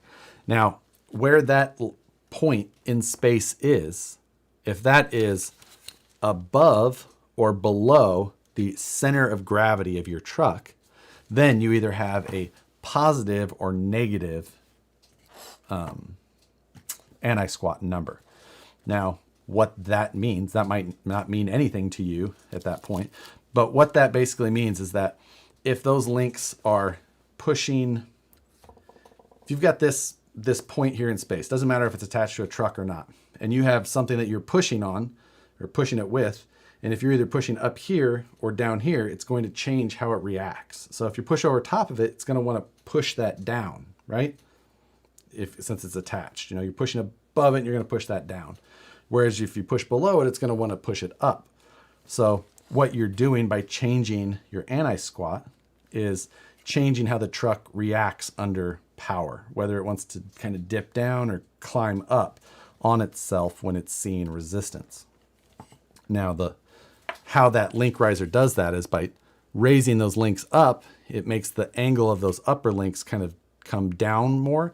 So it will take that instant center point, if that's the correct word, which I think that it is, and it will lower it, therefore giving you a higher anti-squat number, I believe. I can't remember. It's either higher or lower. I can't remember if it's negative or positive, below or above. It's a weird one. But that's the gist of what they're trying to adjust. They're trying to adjust that point of instant center so that they can adjust their anti-squat.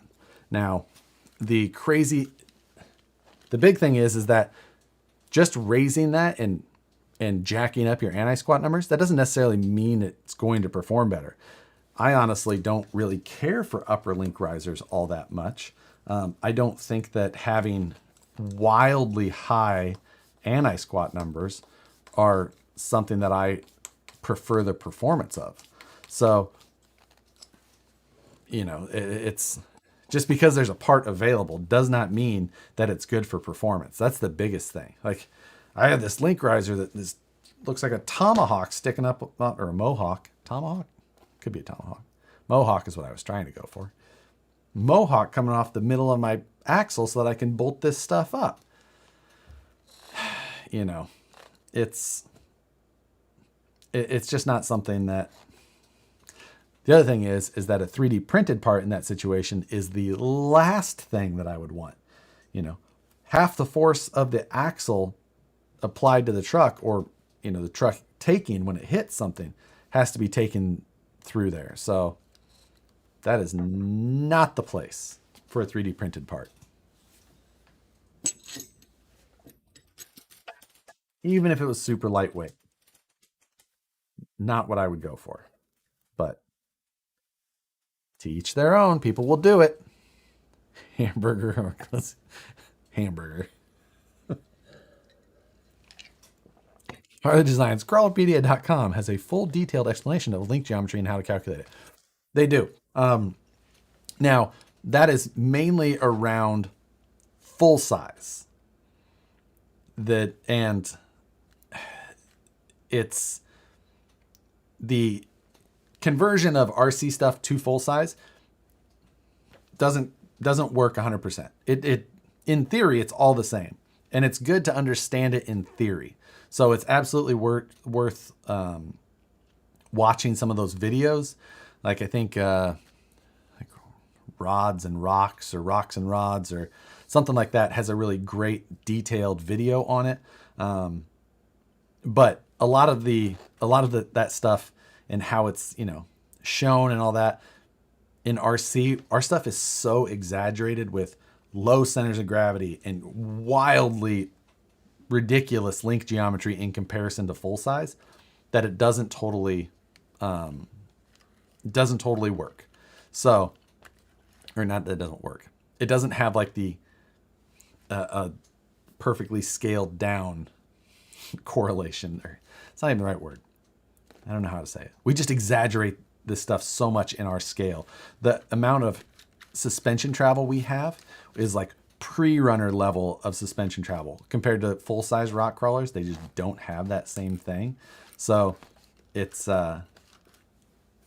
because that's the whole other thing, is that your anti-squat numbers change wildly through your suspension travel, and ours can go through the moon in both directions during that travel. So you have to decide at what ride height you're calculating everything. You have to know where your center of gravity is specifically, and go from there. So it's great to have an understanding of it, but don't try and just be like, My anti-squat numbers are, and I feel that 146% anti-squat is the ideal number. It's like, well, that's a bullshit number, and it's only true in one very specific instance of your truck and configuration. So just drive your truck, see what you like. Not saying that a little adjustment isn't nice, but don't all of a sudden think that this one screw hole is going to make all the difference, and you should really.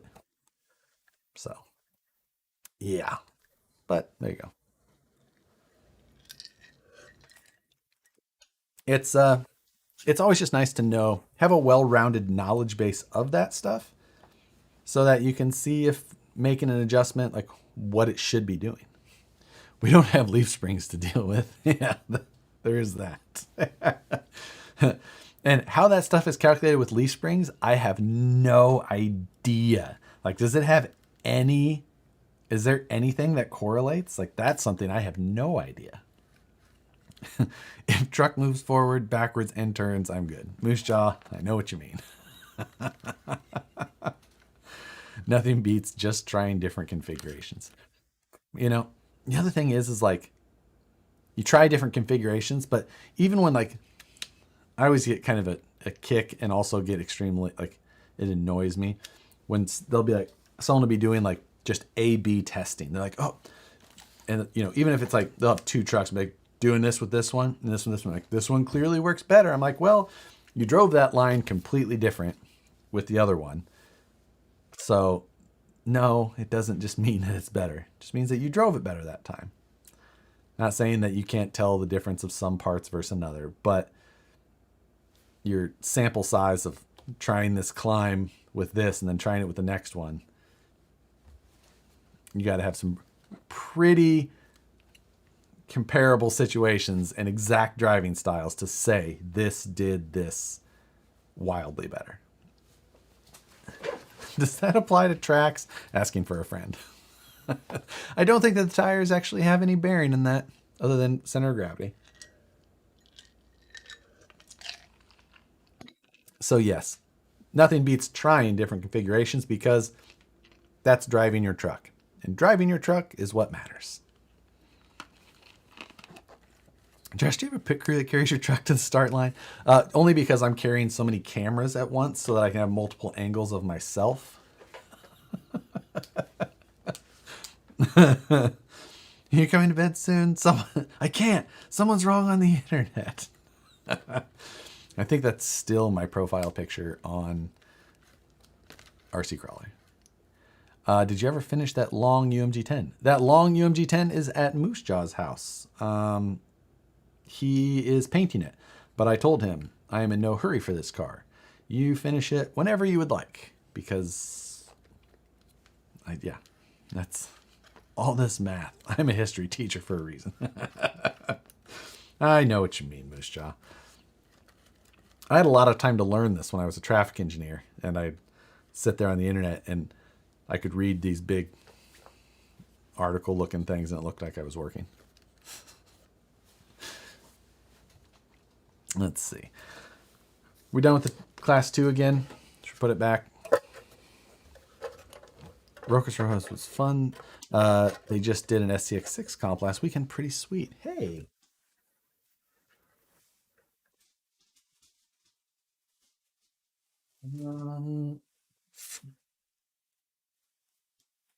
Oh, that's what I was going to grab. The other Power Wagon.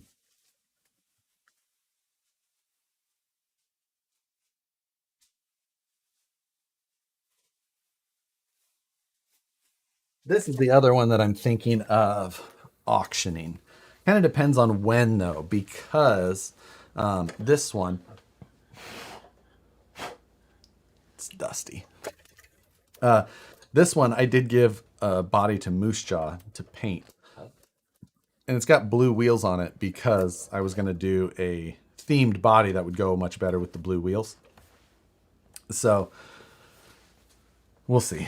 But I don't know. I'm thinking about auctioning it just because I could just be done and move on its merry way.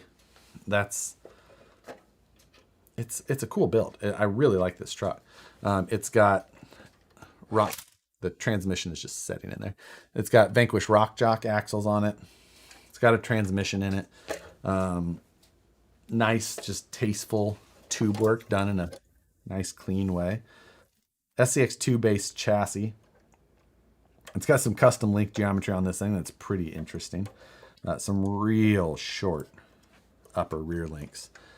And beyond that, it's just done well. It's got good. This would be a really good performing truck, honestly.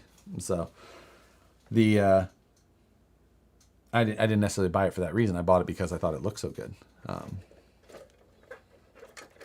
But plan is to. It's got the turbo hanging out of the hood, which big fan of. So class 2, yeah, this would be a good class 2 truck, honestly. I mean, it's got great approach angle, metal bumper, metal bull bar or grill guard, whatever you want to call it. So that's extra points. This little bar across the top of the roof is considered, I can't remember what they consider. They consider it something. It works for scale points. It's got a roll bar for the back, scale points, metal rear bumper. It's got a full interior that is not in it. Oh, it's behind. It's on behind the little stand on the shelf there. Let's see. It's got metal sliders. You know, just a number of things, but it was done in a way that this truck performed real well. What is there for panhard mount on VP Curry Capra front axles? There's not one. There's a couple of screw holes in the back side of it in case you want to make your own, but there is not one that you can buy from us. Not sure if anyone else makes one, but you'll have to come up with something. Where's that roof rack? I don't know if it's a roof rack or not, and I'm not apologizing for a second for the way that I say that. All of you weirdos saying roof. Second shift is over. Merry Christmas to all. Signing off from Cincinnati. Merry Christmas. Roof rack, I believe, is the spelling. Just trade me some jerky for a no auction needed. What electronics are in that rig? There are no electronics in this rig currently, but probably throw something in there. Something real nice, Clark. But yeah, I don't know. I haven't decided what exactly the plan is. I think it would look great with the body design that I was planning to have done on it. So this was done by Distinctive PD out of Utah. I bought it from him. I bought it as a, how did I buy it from him? Roller only, no chassis, no wheels, tires. So slider, I guess you'd call it. We don't discuss costs. Yeah, I think I bought this thing within minutes of him posting it, though. So, like, he posted it up, and I just messaged him and said, I'll take it. And there you go. Any future CEN F450 upgrades? Maybe a tow vehicle? Nope. Well, I mean, I've got a lift kit for the red one here from Crawler's End Customs. That'll probably throw on there. But beyond that, no. And I'm not a tow rig person. I've never... Like, I don't get into, like, having a trailer and towing. It's just not me. That part of it I don't get into or enjoy as much. What chassis is under that build? This is an SCX2 chassis. I should take that.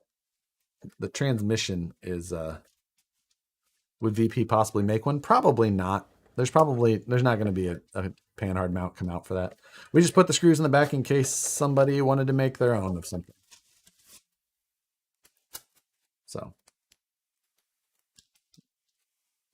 but it's got a nice little custom dashboard in there that looks nice, period correct. Lots of aluminum hardware keeping things light. These standoffs were how the interior was mounted. But you know, it's got nice boat sides, like Delrin boat sides to it. Overall, it was just shock towers in the front are leaned way back. Metal shock hoops, front and rear, so that's scale points. And battery tray is real small right up here behind where the servos go. The servo mount is welded into the chassis. It's got a servo mount and a dig servo mount, so welded right into the chassis. Same goes for the panhard mount. How many bodies to paint for that truck? Kind of wish Tamiya would make a 124 scale Solax car. Seems like that'd be great fun. I'm up. I know what you mean, but at the same time, like, if Tamiya did it, it would be weird and just like it's not like it would be a good performer. It would just be it'd look kind of cool, but it would still be weird. Dig servo mount was on the tranny. This one? Yeah, that's the dig servo one. I said winch servo. Steering servo and winch servo is what I meant. If I said that. Where do you find the auction if you do auction off? We'll probably auction it off live. That's what I was saying. Matt and I, when we do our live takeovers on Wednesdays, because we're gonna auction off a few cars. I'm gonna auction off this grasshopper from Brian Sherwood. Bought it initially. Moose Jaw painted it. I built it on a Friday Night Live one night. So that one, but this one's going to charity. So whoever buys it will send money to a charity. And then the Flex Seal truck is right up there. That's the other one that'll get auctioned off for sure. This one's a maybe right now. That truck is intriguing to me.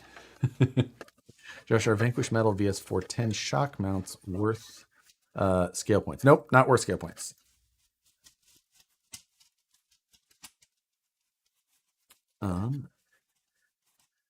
Let's see. 800. 800 would definitely not get this truck. I will say that. I have that much in just the chassis alone, maybe. And so, yeah, I think I paid $800 for the chassis on this truck. I don't remember. Something like that. So long ago that I probably forgot. I guess I can just keep it up here. I ain't got anything else to talk about right now. What do you have in the $20 range? I'll buy Rain Edge because I like the Magpul sticker. I mean, they do look good. I agree. I mean, who doesn't like Magpul stickers? I mean, not me because I live in California. Will Flex Seal truck come with the iconic bottle of Goof Off? That was a different truck. That was a different truck. I feel like that truck complements the Woods Runner well. How much for the Circle Maker? Ooh, there are some higher quality circle makers that I've been eyeing. I'm like, you know what? Maybe I could pawn this one off and go with the the next one. Harley's Kids men's show. He has that little screw over there for 20. Sorry, wrong truck. Yeah, that's. I mean, this circle maker. I'm just gonna say it's done pretty well. One thing I've never checked is I wonder how accurate the scale is. So that says that it's supposed to be 2. I'm guessing that means centimeters.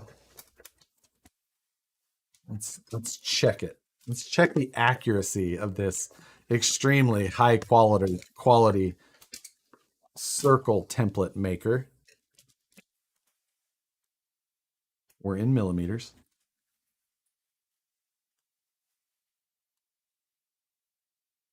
Pretty close. I'm getting 2.7, but my level of accuracy could be 2.6, 2. All right. Or 2.06 centimeters. Pretty close.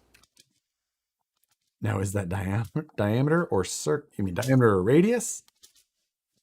But it was diameter. So that's I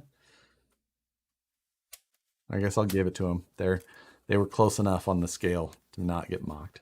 Would you and Matt be up for autographs at Scale Nations? Absolutely. Matt will sign left boobs. I will sign right boobs. I escaped from the in-laws. Someone needs to get one of those circle makers and make a portal. It's from a video game, right? Or is it from a movie? I'm not really sure.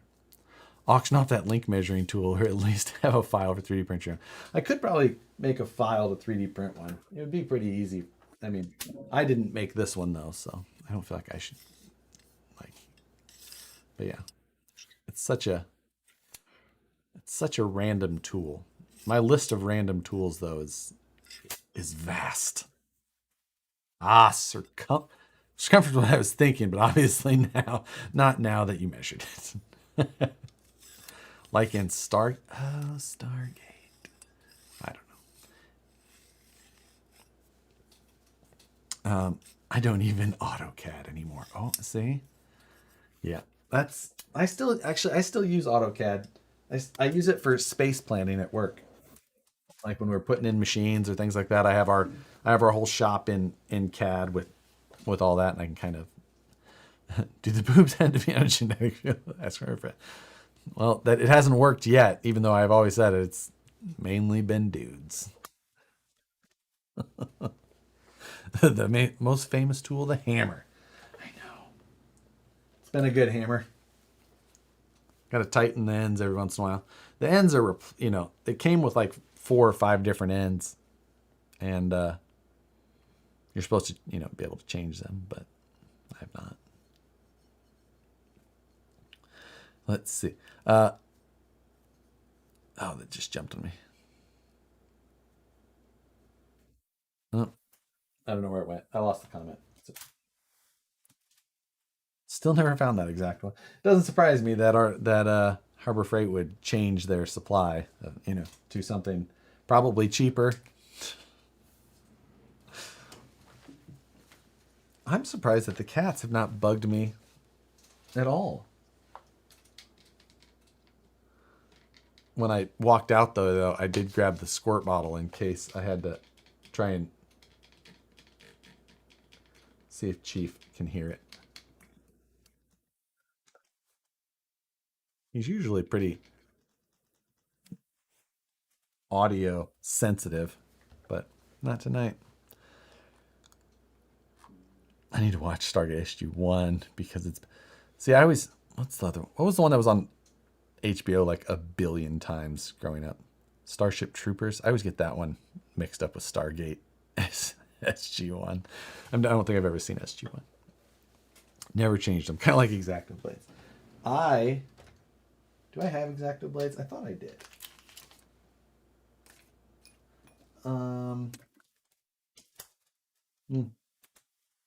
Could have swore I had some spare X-Actos. Just Max opened the door and went for a stroll. Right. Oh, I do. I found my X-Acto Blades the other day when I was thinking that I didn't have any left. Turns out I've got a lot. I just don't like to waste them all. I don't like to change them out too often. Bi-yearly. So I've got another 10 years left here or so.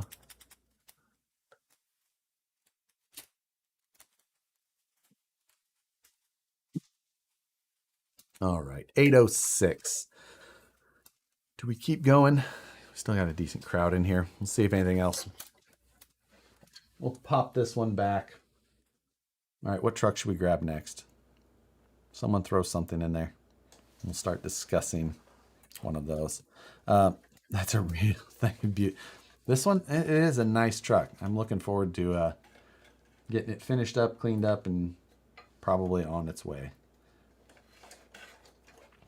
But I mean, it'd make a solid truck for something. Something with 3 wheels. C3. I don't have a C3 right now. The bike lives at Matt's house right now. What is that truck in front of you? The one that I'm holding? That's the one we just talked about. The steel Capra, that does not exist anymore. Fix the squatter. It's illegal now. It's only legal in one state, and I'm not going there. Start building my Phoenix. I could, Gunner. I'm not building anything tonight. 800. You can't build it for that. What is a class 0? Class 0 is a whole nother, it's not like an official class. Last year's class 1, that belongs to Ben. Moon buggy I don't have. Oh, the moon buggy is, that one's coming. It's not here yet. Class 2 comp we just did. Phoenix. My Phoenix is at the office. Maybe something that doesn't cost more than my daily. Interesting. Let's see.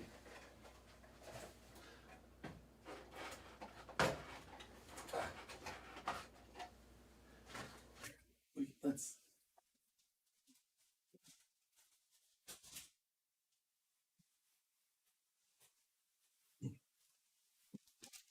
This is the Flex Seal truck, but this is the one that I did pay. I I paid $500 for this. Granted, I put wheels and tires on it and a lot of elbow grease. I think I added some parts. I think I put the sliders on it, um, but and maybe I needed like some electronics trays. I can't remember. Um, Dale C, you mean my future truck? It's such a it's such a proper looking truck. Oh, there's the kitten. Oh, hi. Chief's at my feet now,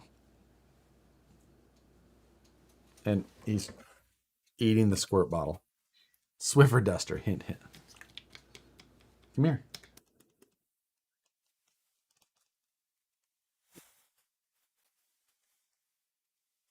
I don't know why he likes this squirt bottle so much.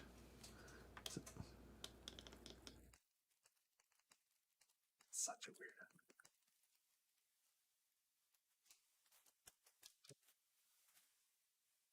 Hi, Chief.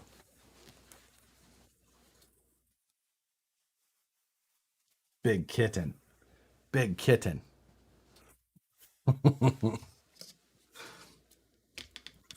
That's a good kitten. I'll give you 350. I know, right? High clearance. High clearance F9 up front. Yes. It's got the smoothed F9 to it now. Um, with that brass knuckle.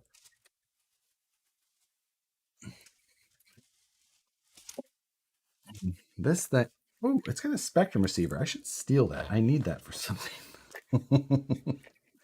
That's right. I redid all the wiring and made it proper because it was a shit show before. It's got the axe system and a 370. Needs a fuel cell lid. I should get one of those. Sprays water around the computer. Psh, I know where the computer is. It's way over there. He's right here. Be fine. You think you could avoid the sandblaster by using brake fluid? I mean, maybe, but I don't know. That's, is it worth it to go get brake fluid and all that when I don't have any reason to own brake fluid? So sandblasting was free. And the other thing is that it's not smooth because I sandblasted it. It was ground and then flex sealed. So I think that in the end, the sandblasting was the best route because it made it all even again rather than having a smooth surface and a ground that then was just even. I think the sandblasting was the best route to go for sure. And it's got brand new tires now.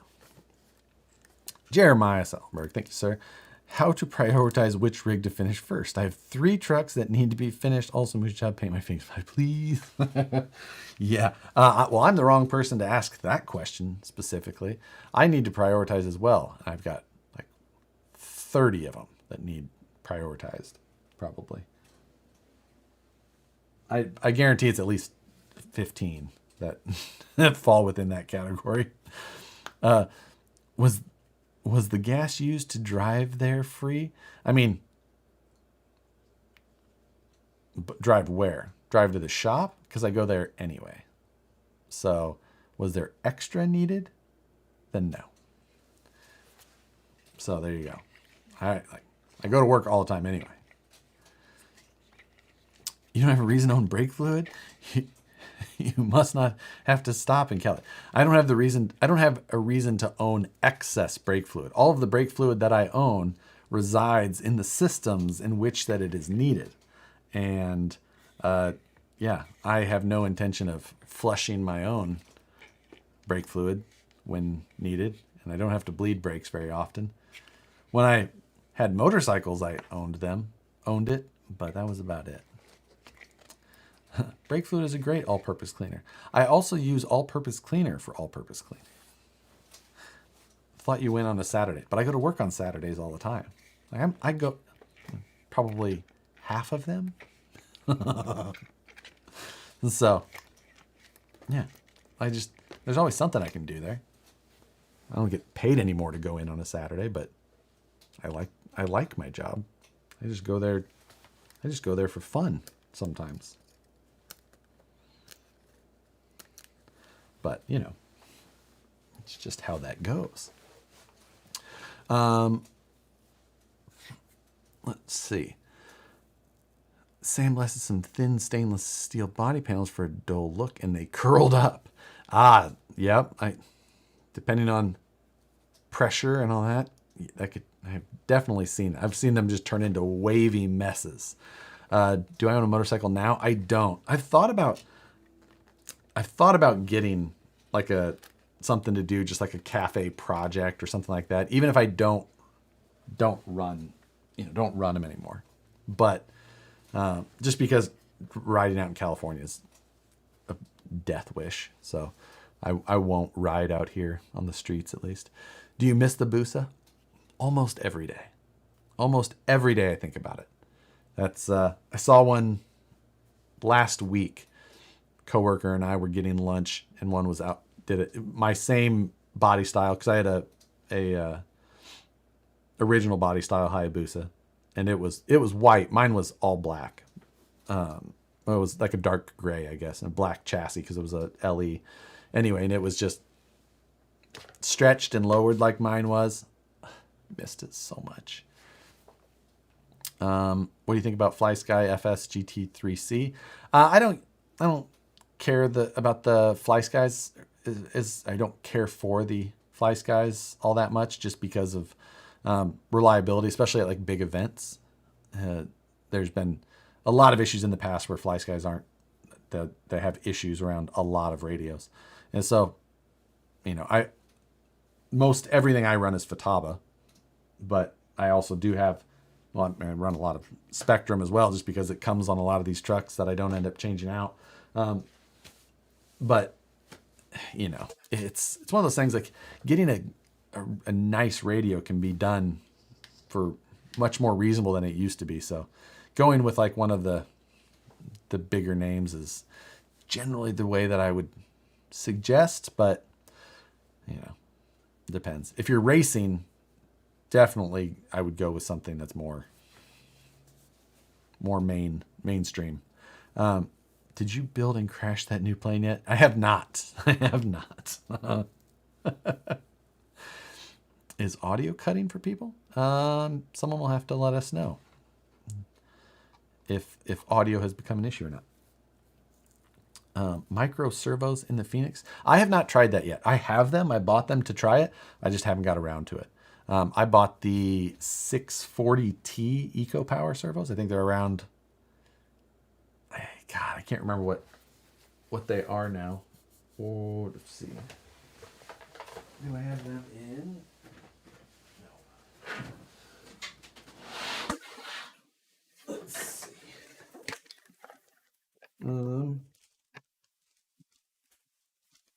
Yeah. So these are Eco Power 640T micro servos, and they are 64 ounce inches at 6 volts. So worth a shot, might be enough. We'll see. That's why I picked them up, just to try that and see how they do, because you just never know. Oh, I needed to grab this because I plan to model that into my Class 1. Okay. Did I put that away? Yeah, I think.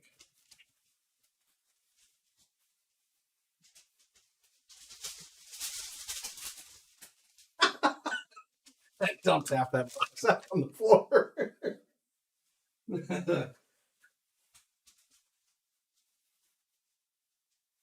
Whoops.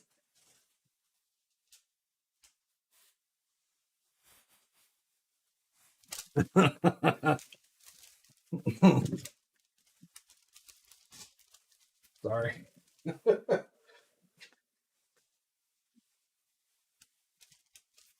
All right, we're gonna try that again.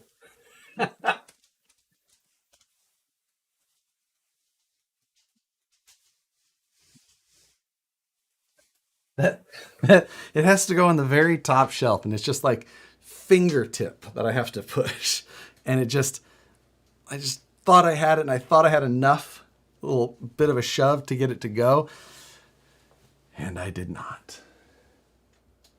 I hope that I got everything. Sorry, Chief. I scared him. Graceful. Yeah, exactly. Ever tried an airplane drone style radio for crawling? I see lots of European buggy. We used to use them on crawlers back in the day because multi-channel surface radios didn't really exist. So we used to use like a DX6, and we would get the throttle return spring from Spectrum so that we could install it in there, because otherwise the throttle sticks or stays, you know. So you get that the second spring so you can put it in there and it will return back. But it just, there was a lot of guys who were good with them, but I tried them, I didn't like it, so I didn't use it again.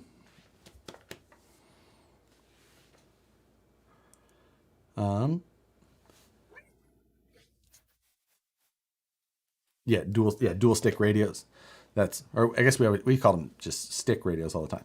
See, he wants that freaking spray bottle. Here,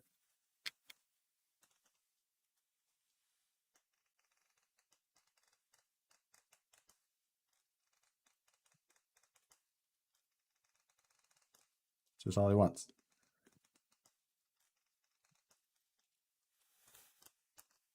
Wants to drink out of a squirt bottle.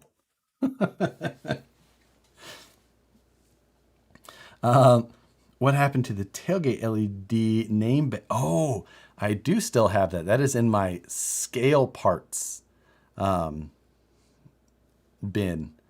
I do still have that. I should make a return for something, shouldn't it?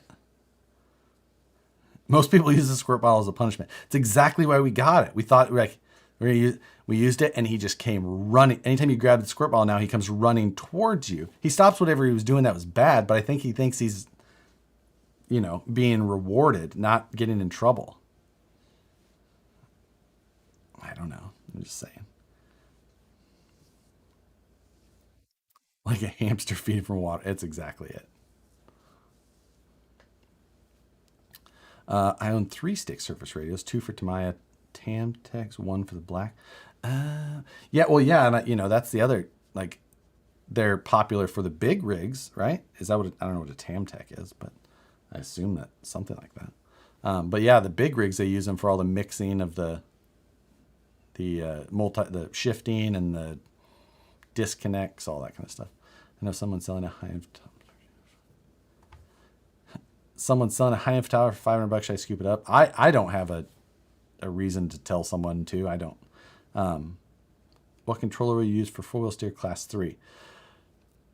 Either 4PM or the 7PX from you. The programming is the same either way. So I usually just do 50% adjustments. 50% left, 100% left, 50% right, 100% right. So it's 5 positions. So any of the Fatapas work for that. I usually, you know, it doesn't really take anything special as far as that goes. And the, you know, it just, so it gets the job. 10PX in my future. That 10PX, you know, I'm not saying that there's no reason, that's for sure. Like, there's always some sort of reason to need it. Hi, you little.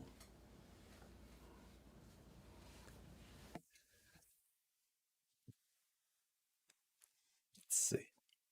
What servos are good for the Phoenix dig and gear change? You don't need much. Like basic RTR steering servos. Like if you have takeouts or you have cheapy servos there, you're fine. Just use almost anything and it will get the job done for those. Is other than steering.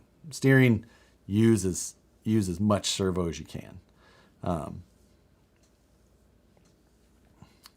Recently picked up a PS4 10 Pro and plan to run on 3S. What would be a good all-around KV value for a brushless motor? 2700 is kind of my go-to lately. 3S as well. 3S it also works good on 4S, but 3S it's a great amount of power. So let's see. Thanks, Chief. Do you have a problem with this body? For some reason, I feel like there's a good chance this body smells like something that would offend him. Happening. So SHV 650 for digging OD. Got it. Yeah. Can we fly planes at Folsom? I don't know, Gunner. I would think that you could. I see people flying drones all the time. Let's see. So I would think that you could. If you can, I need to go pick up that little timber that you saw or that you grabbed from like RC Country. And Folsom dog fights. Yes. Hi, Bubba. Boy. That's a good boy. Are we watching fly cars on New Year's Eve? that would be the time to do. Do RC planes require permits? That's what I don't know. I had an AMA membership, but I'm positive that it's expired now. I had it for racing U4 actually. For some reason we needed an AMA license, but I think that was for I don't know why. Leave the squirt bottle alone, you little psychopath.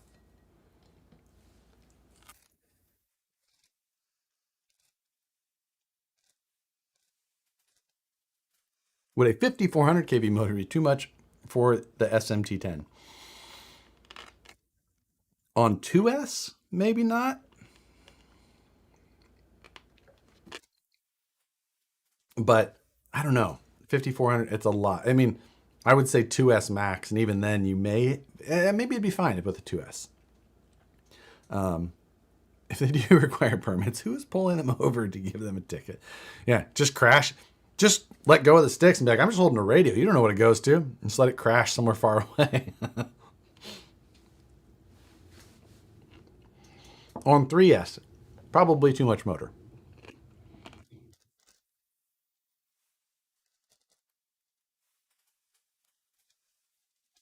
Where I'm from, fast boats and planes need insurance normally covered by clubs.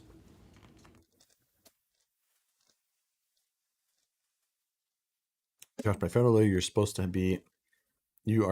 to be a AMA member. Federal law governing what part of it though? Like if or for flying a plane, that I could see. Um, People get huge fines for flying drones without permit. That I've seen drone people, but I've seen most of that done for when used for commercial. So I looked at that a bit before, but then yeah. Our planes are doing fast is crashing. So, I have a Kyosho Baja Optima a long time ago. I don't know what happened to it. Oh, it's a comment to another. I have the what is the one that I have? I have the Kyosho Ultima. Ultima. That's the one that I have. I think.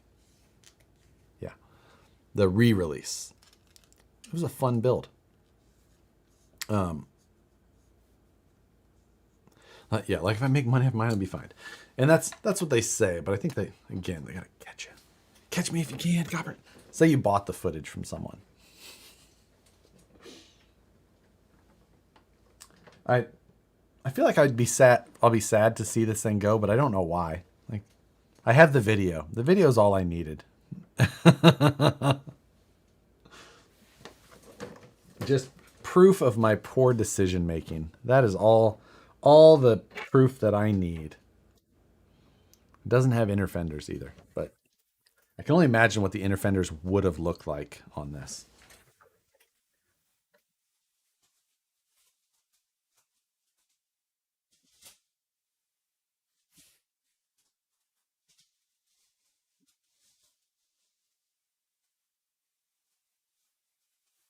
There.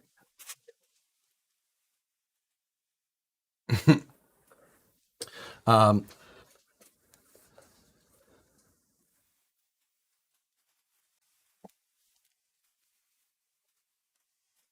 no more drones for me. Too many heartbreaks, but the FPV equipment is fun in my crawlers. I do still have my FPV equipment. I didn't have as much fun with them in ground-based vehicles. The only one that I actually had fun with was in the Dancing Rider because of the leaning of it. It felt like you actually got a bit of a feel of the whole, the movement of it. I always felt like the FPV and regular ground-based stuff just didn't feel, it didn't give you much of the rush. Where what's the bike? The bike that I have is gone. Well, it's not gone. Well, it's just not here. It's at Matt's place, and it was the Fijon. Fijon. At Fijon something. I forgot all the numbers now.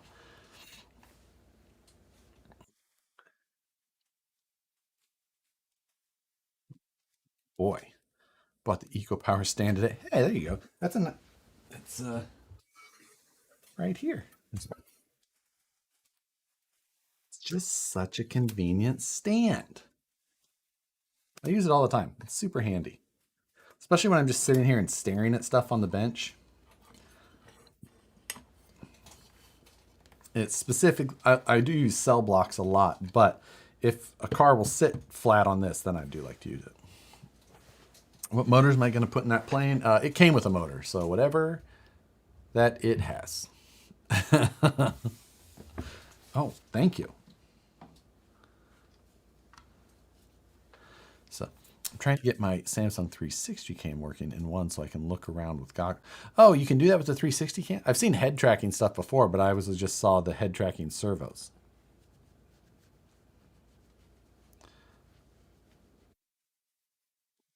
Boy. He must have been asleep or something because he was just fine not being here, and now all of a sudden, that lay down. Oh, that one. That's a good point.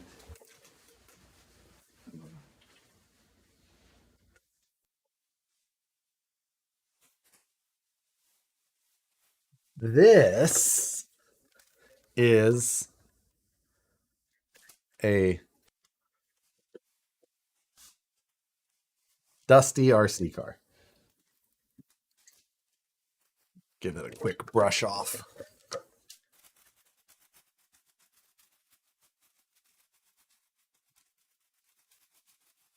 Thanks, Chief. So this thing is modeled after the old vintage Tamiya sidecar that they had, roughly, loosely, call it. But I bought this from a company in France, and I think that the company was like S88R. And I don't remember anything beyond that. When I tried to order it direct, they wouldn't allow me. Their website would not accept a U.S. PayPal. What are you eating, you little a-hole? Their website would not accept a U.S. like account or checkout or whatever. So I had to have a friend in France contact them to allow me to buy it. It does look very phallic. Is the biggest problem, I would say. Like, but it is a racing sidecar. It is one-wheel drive, as you can see here. Single. single wheel. I put a 13.5 brushless in this, and I'm told that that's a lot. I probably should have went with a 17.5 or a 21.5. Cheap. What in the world? Swear to God, this cat just likes anything with freaking adhesive on it. Little weirdo.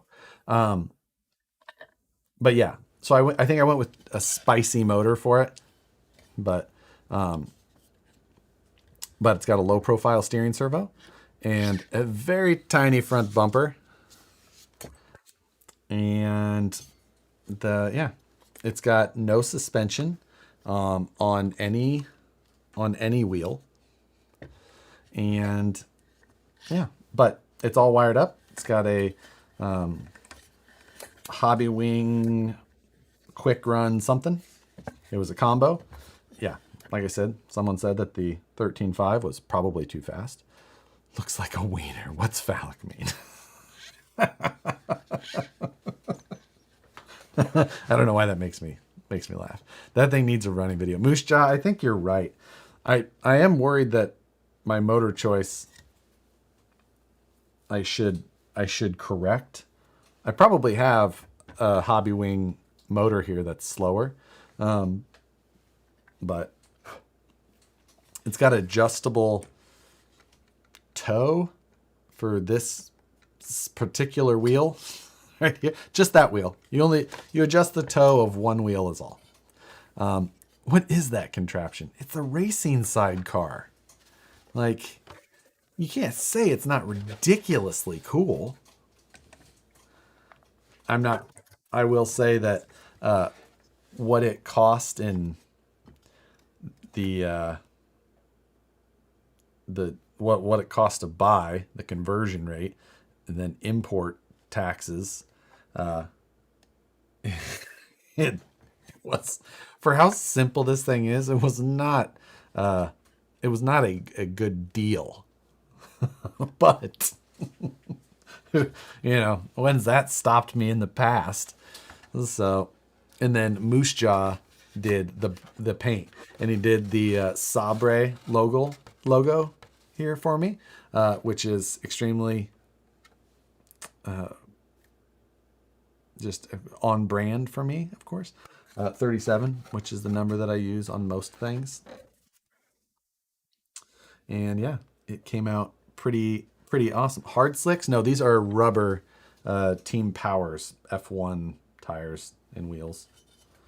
So I bought like 3 or 4 different sets of wheels and tires to try and figure out what would be best. I bought some foam ones, but I liked the rubber best, so I went with those. Non-practical RCs are the best RCs. I know. Make a carbon fiber chassis and send it. I mean, this one's just a regular graphite chassis already, and I feel like wasting what would be basically the majority of a sheet of carbon fiber would be a bad idea. Did you say the top speed? I don't know the top speed. I don't know what a 13.5 with this particular gearing would push a car like this. But it's, it was a kit. It came mainly assembled. The only thing that I had to do is that it comes with 2 rear axles, and depending on the type of rear wheel that you go with, you change out that rear axle setup to work with that offset. A 13.5 on a car like that is going to scoot. Yeah, that sounds about right. I feel like this car would be the most unstable thing to go faster than maybe 20 miles an hour, but I'm guessing that it would do significantly more than that. Is that for oval track? I've never actually seen a video of one running anywhere. Someone found it on the interwebs somewhere and sent me a link to it, and I was like, I've got to have that. And then I spent the better part of 3 weeks trying to get this French company to get a hold of me. Like I'm trying to buy it. I tried to buy it through your website and it doesn't work. Like, now I have to contact you and they just would not respond. So that's when I found somebody I knew and got them to contact them on my behalf so that they would return my email. Then they could send me a PayPal invoice. I mean, I went through a lot to try and get that. Someone just asked what the gearing is, and trying to see if there's a number on this spur gear at all, but I do not see one. I would have to count teeth. And I am not particularly interested in that. So I don't know what the gearing is right now. You're the only one advertising for it. Yeah. Need to put a bobblehead on it. I would, but the head is molded right into this, so it would take an interesting patch panel. Moose Jaw did a hell of a job. Look at the whole racing suit that he did on this guy. Because it's like, it's all molded in. So it's this lay down. He's got knee pads on and boots. I mean, Moose Jaw did a great job. That doesn't sound... let's see. There's sidecar racing in Oregon. 2 girls I know race. Oh, we have full-size sidecar racing up here in the summers, but obviously, no, I have not seen any RC sidecar racing in quite a while. Look up racing sidecar RC. First thing it brings up is Josh's video. Yeah. I found some old videos of the Tamiya version that this was based off of, loosely, but that's about all I've been able to find. So, I mean, it is ridiculously phallic, though. Got to do a run video for sure. I can only imagine, like, the running videos generally don't get great reception. Like the views on running videos are never that great. Even Matt's video, Matt, who's joined us again, he does a fantastic job on running videos, and the view count numbers just don't compare to other videos as well. Like if I put a video out of this, then there would be 17 or 18 people who'd be interested in watching it. What's up? Any idea where we can get that RC hat Moose Job's been sporting? On vanquishproducts.com is where you can get the comp stance hat. Mine is in the other room. Otherwise, I would grab mine. What's a Moose Job, you say? If you have to ask, you can't afford it. Josh, a running video, but the entire finished video is just a blurred image sliding around.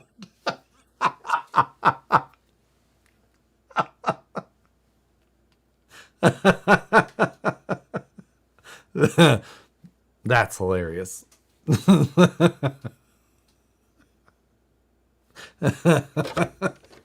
Oh, that's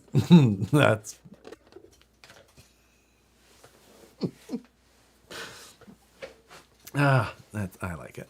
Matt's video have improved greatly since the cliff incident. You know what? I think that his running videos still have a very similar feel to they did then.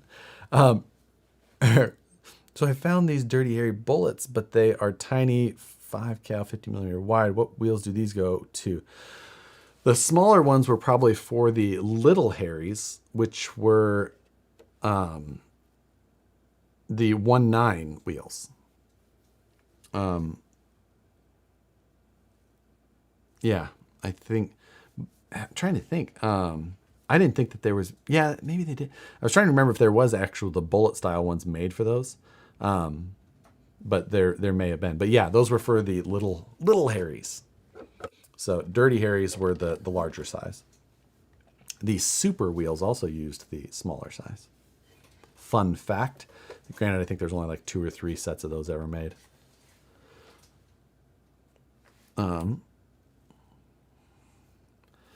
The girlfriend, a Gave the girlfriend an orange Dunder Mifflin beanie for Christmas. Yes.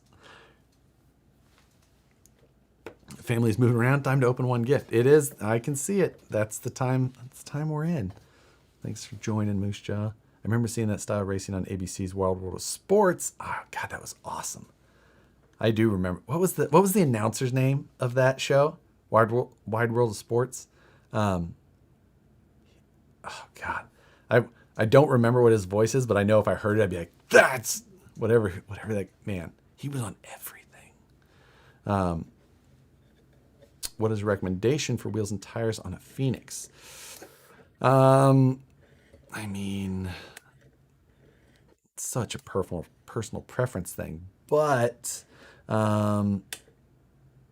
KMC machetes with 350 hubs or Method 105. I'm running Method 105s with 350 hubs. Jim McKay, Howard Cosell. Is it him? Was it Howard? I guess I thought I would have remembered his name, but that is not the name that I would have thought. I guess I just have to hear the voice again. A lot of racers have been using sandwalk controllers and having issues with the throttle sticking or losing signal. I know a lot of the drag racers are using the sandwas because they can program this 5-position throttle like trigger where they hold the throttle and then they can just hold it there until they hit a button. And then when they hit the button, when they're drag racing, it will step the throttle for them in 5 increments based on exact timing so that they can, it's like programming in stages. It's kind of wild, but that's why they're using them. It's interesting to see. So, yeah. Oh, I'll check that out, Eric. I'm almost positive I know exactly the ones you're. Let's see.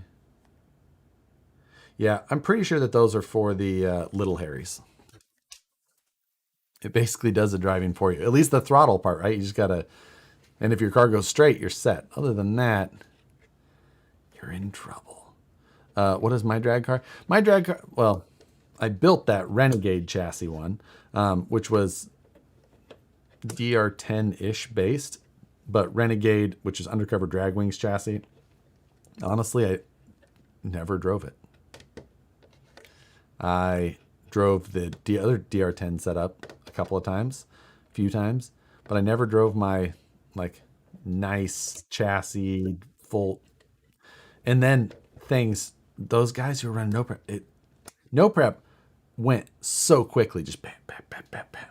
And now what those guys are doing and all, it's just like to get into no prep and trying, if you even had a thought of wanting to be competitive, man, get ready for a whole nother just wild ride of things to do.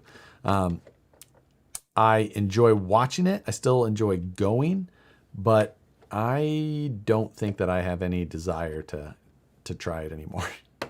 What's the truck under where the trike goes? That is another trike. And with another moose job.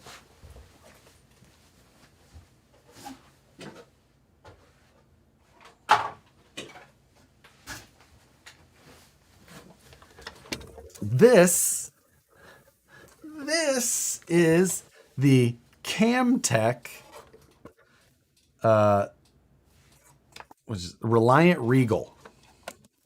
Another 3-wheel vehicle. This one, again, Moose Jaw did the paint on. These are for what they call banger racing, basically oval racing, but smash up derby style.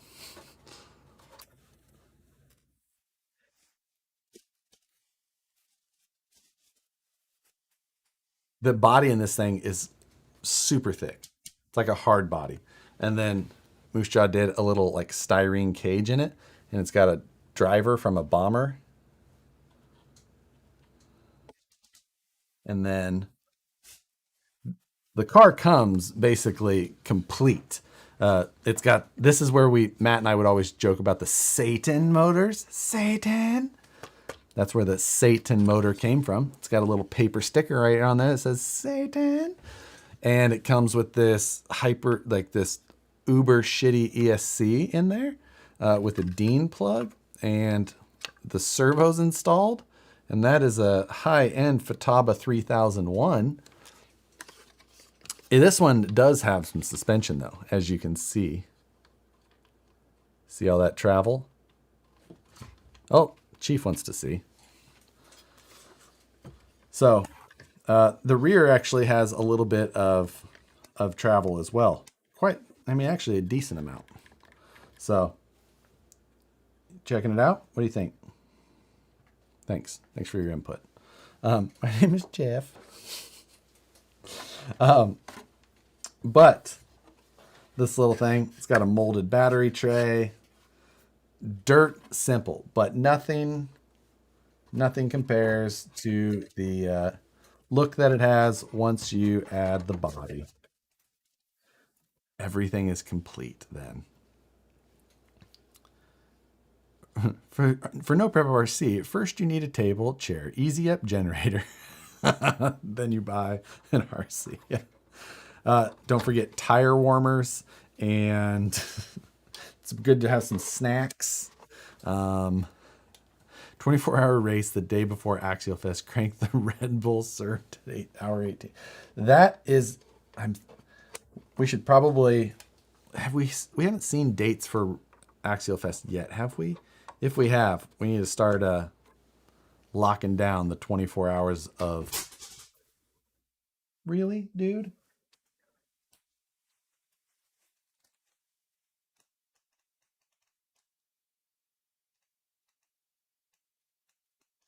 You little weird hamster.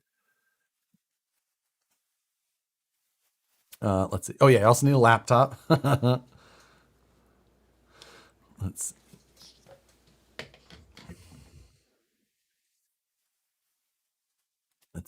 But yeah, this is probably my favorite Moose Jaw paint job so much, but there's lots of inside jokes on here. Who is Lloyd? Mods are rude. On there. Again, the 37. Let's see. The problem, no problem. Hand painted. Thick boy license plate. What smells? Let's see. No regrets. Can't remember where we were using that for a little while. I mean, obviously it came from the movie, but there's a hashtag symbol on there just because it's a hashtag. There's the proper phonetic saying for roof right there.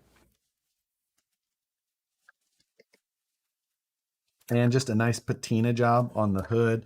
Some proper duct tape usage. Like I said, it's my favorite one, I think. Let's see. That's how 1/8 scale buggy racing was. 2,500 in the rig before. Jesus. He's so fat as well. You feel. It's how 1/8 scale buggy was. 2,500 in a rig, then another 1,000 and stuff to take it racing. Yeah. And, going through tires and that's pound. That's the pound button, not a hashtag.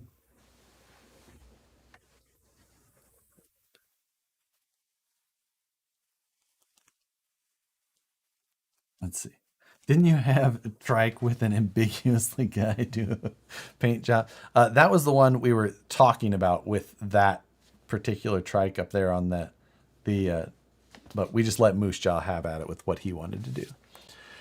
Reminds me of Twisted Metal video game back in the day. Oh, Twisted Metal was great. Josh, have you even drifted the Tuk Tuk? I did drift the Tuk Tuk. Where is the Tuk Tuk? Huh. I don't know where the Tuk Tuk is. Maybe it's in the garage. I don't remember moving it, though. That's a good point. But I did drift the Tuk Tuk a number of times at the shop on the nice concrete in there. A lot of fun. So that one I did enjoy. It was Chief is posted up on the box back there now. You see him? He's trying to show off. Let's see. In the garage. Yeah, everything's in the garage. I say the garage. Garage tour, not a chance.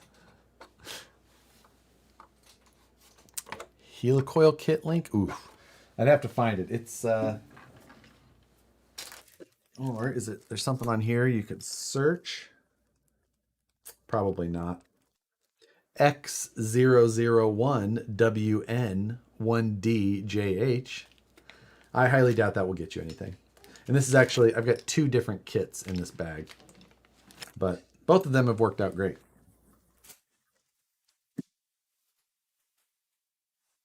I'm guessing that the phallic trike should do roughly 40 to 45 miles an hour. That sounds right and also ridiculous. And I'm guessing that's on 2S. Slowly, Josh is losing RC cars. Little does he know, Nicole is selling them on the black market. Do I have a tap and die set for RC? Not really a set, as I don't. The most handy one that I have is not in my box of taps because it's in the drill. But it's most stuff we do is 3mm. So I have a cut tap that's put into one of the Vanquish quarter-inch drive adapters. So these are just an adapter that you can put a set screw in. You can insert a tool into. Normally it's made for hex drivers, but I've got that 3mm tap in there, and I use this mainly for like 3D printed stuff. But I use it all the time. So beyond that, I don't really tap a lot of 4mm or 2mm or 2.5mm, anything like that. So the 3mm one's really the only one I have. And then as far as a die set, I've got some dies, but you know, like they're mainly like 632 and 832 stuff. Anything beyond that is just stuff I usually machine at work. So, and those I don't use dies. I just use, you know, thread cutters.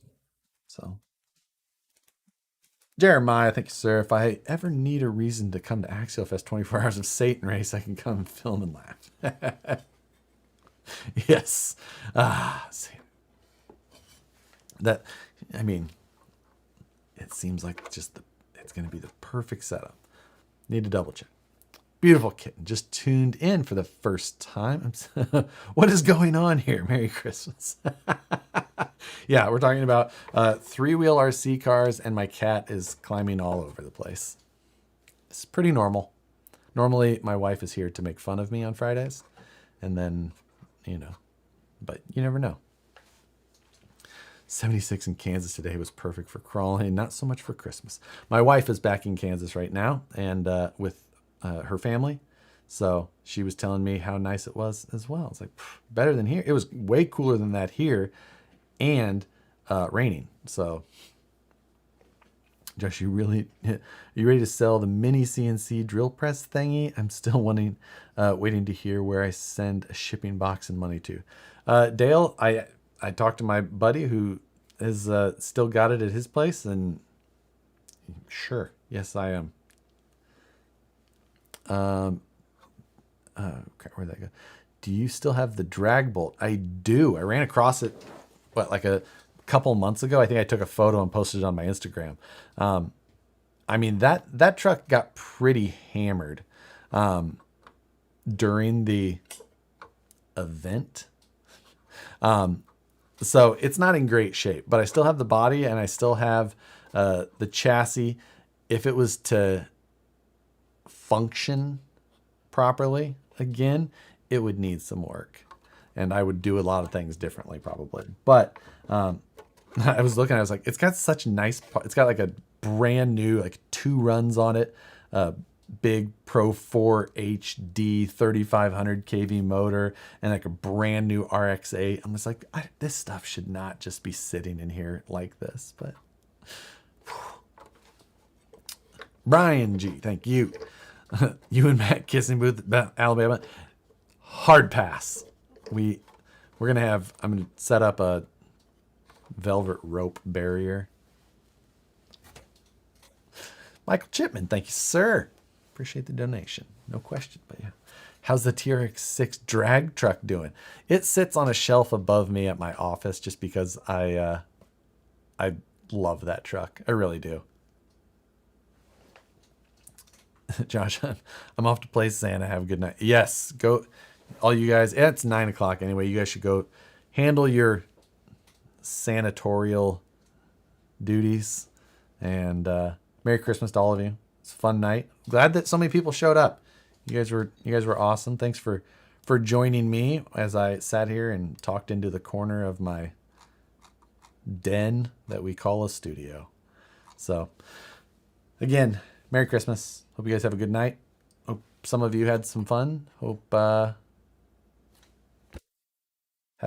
spend some time doing something you like, whether it's with people or by yourself. Much appreciated. Hit the like button on your way out, and we'll see you we'll see you live on Wednesday. Scale News will still be on Monday. Or no, Tuesday. I film on Monday. It goes on Tuesday. And then yeah. Probably no live next Friday at this point. So good night. See you guys later.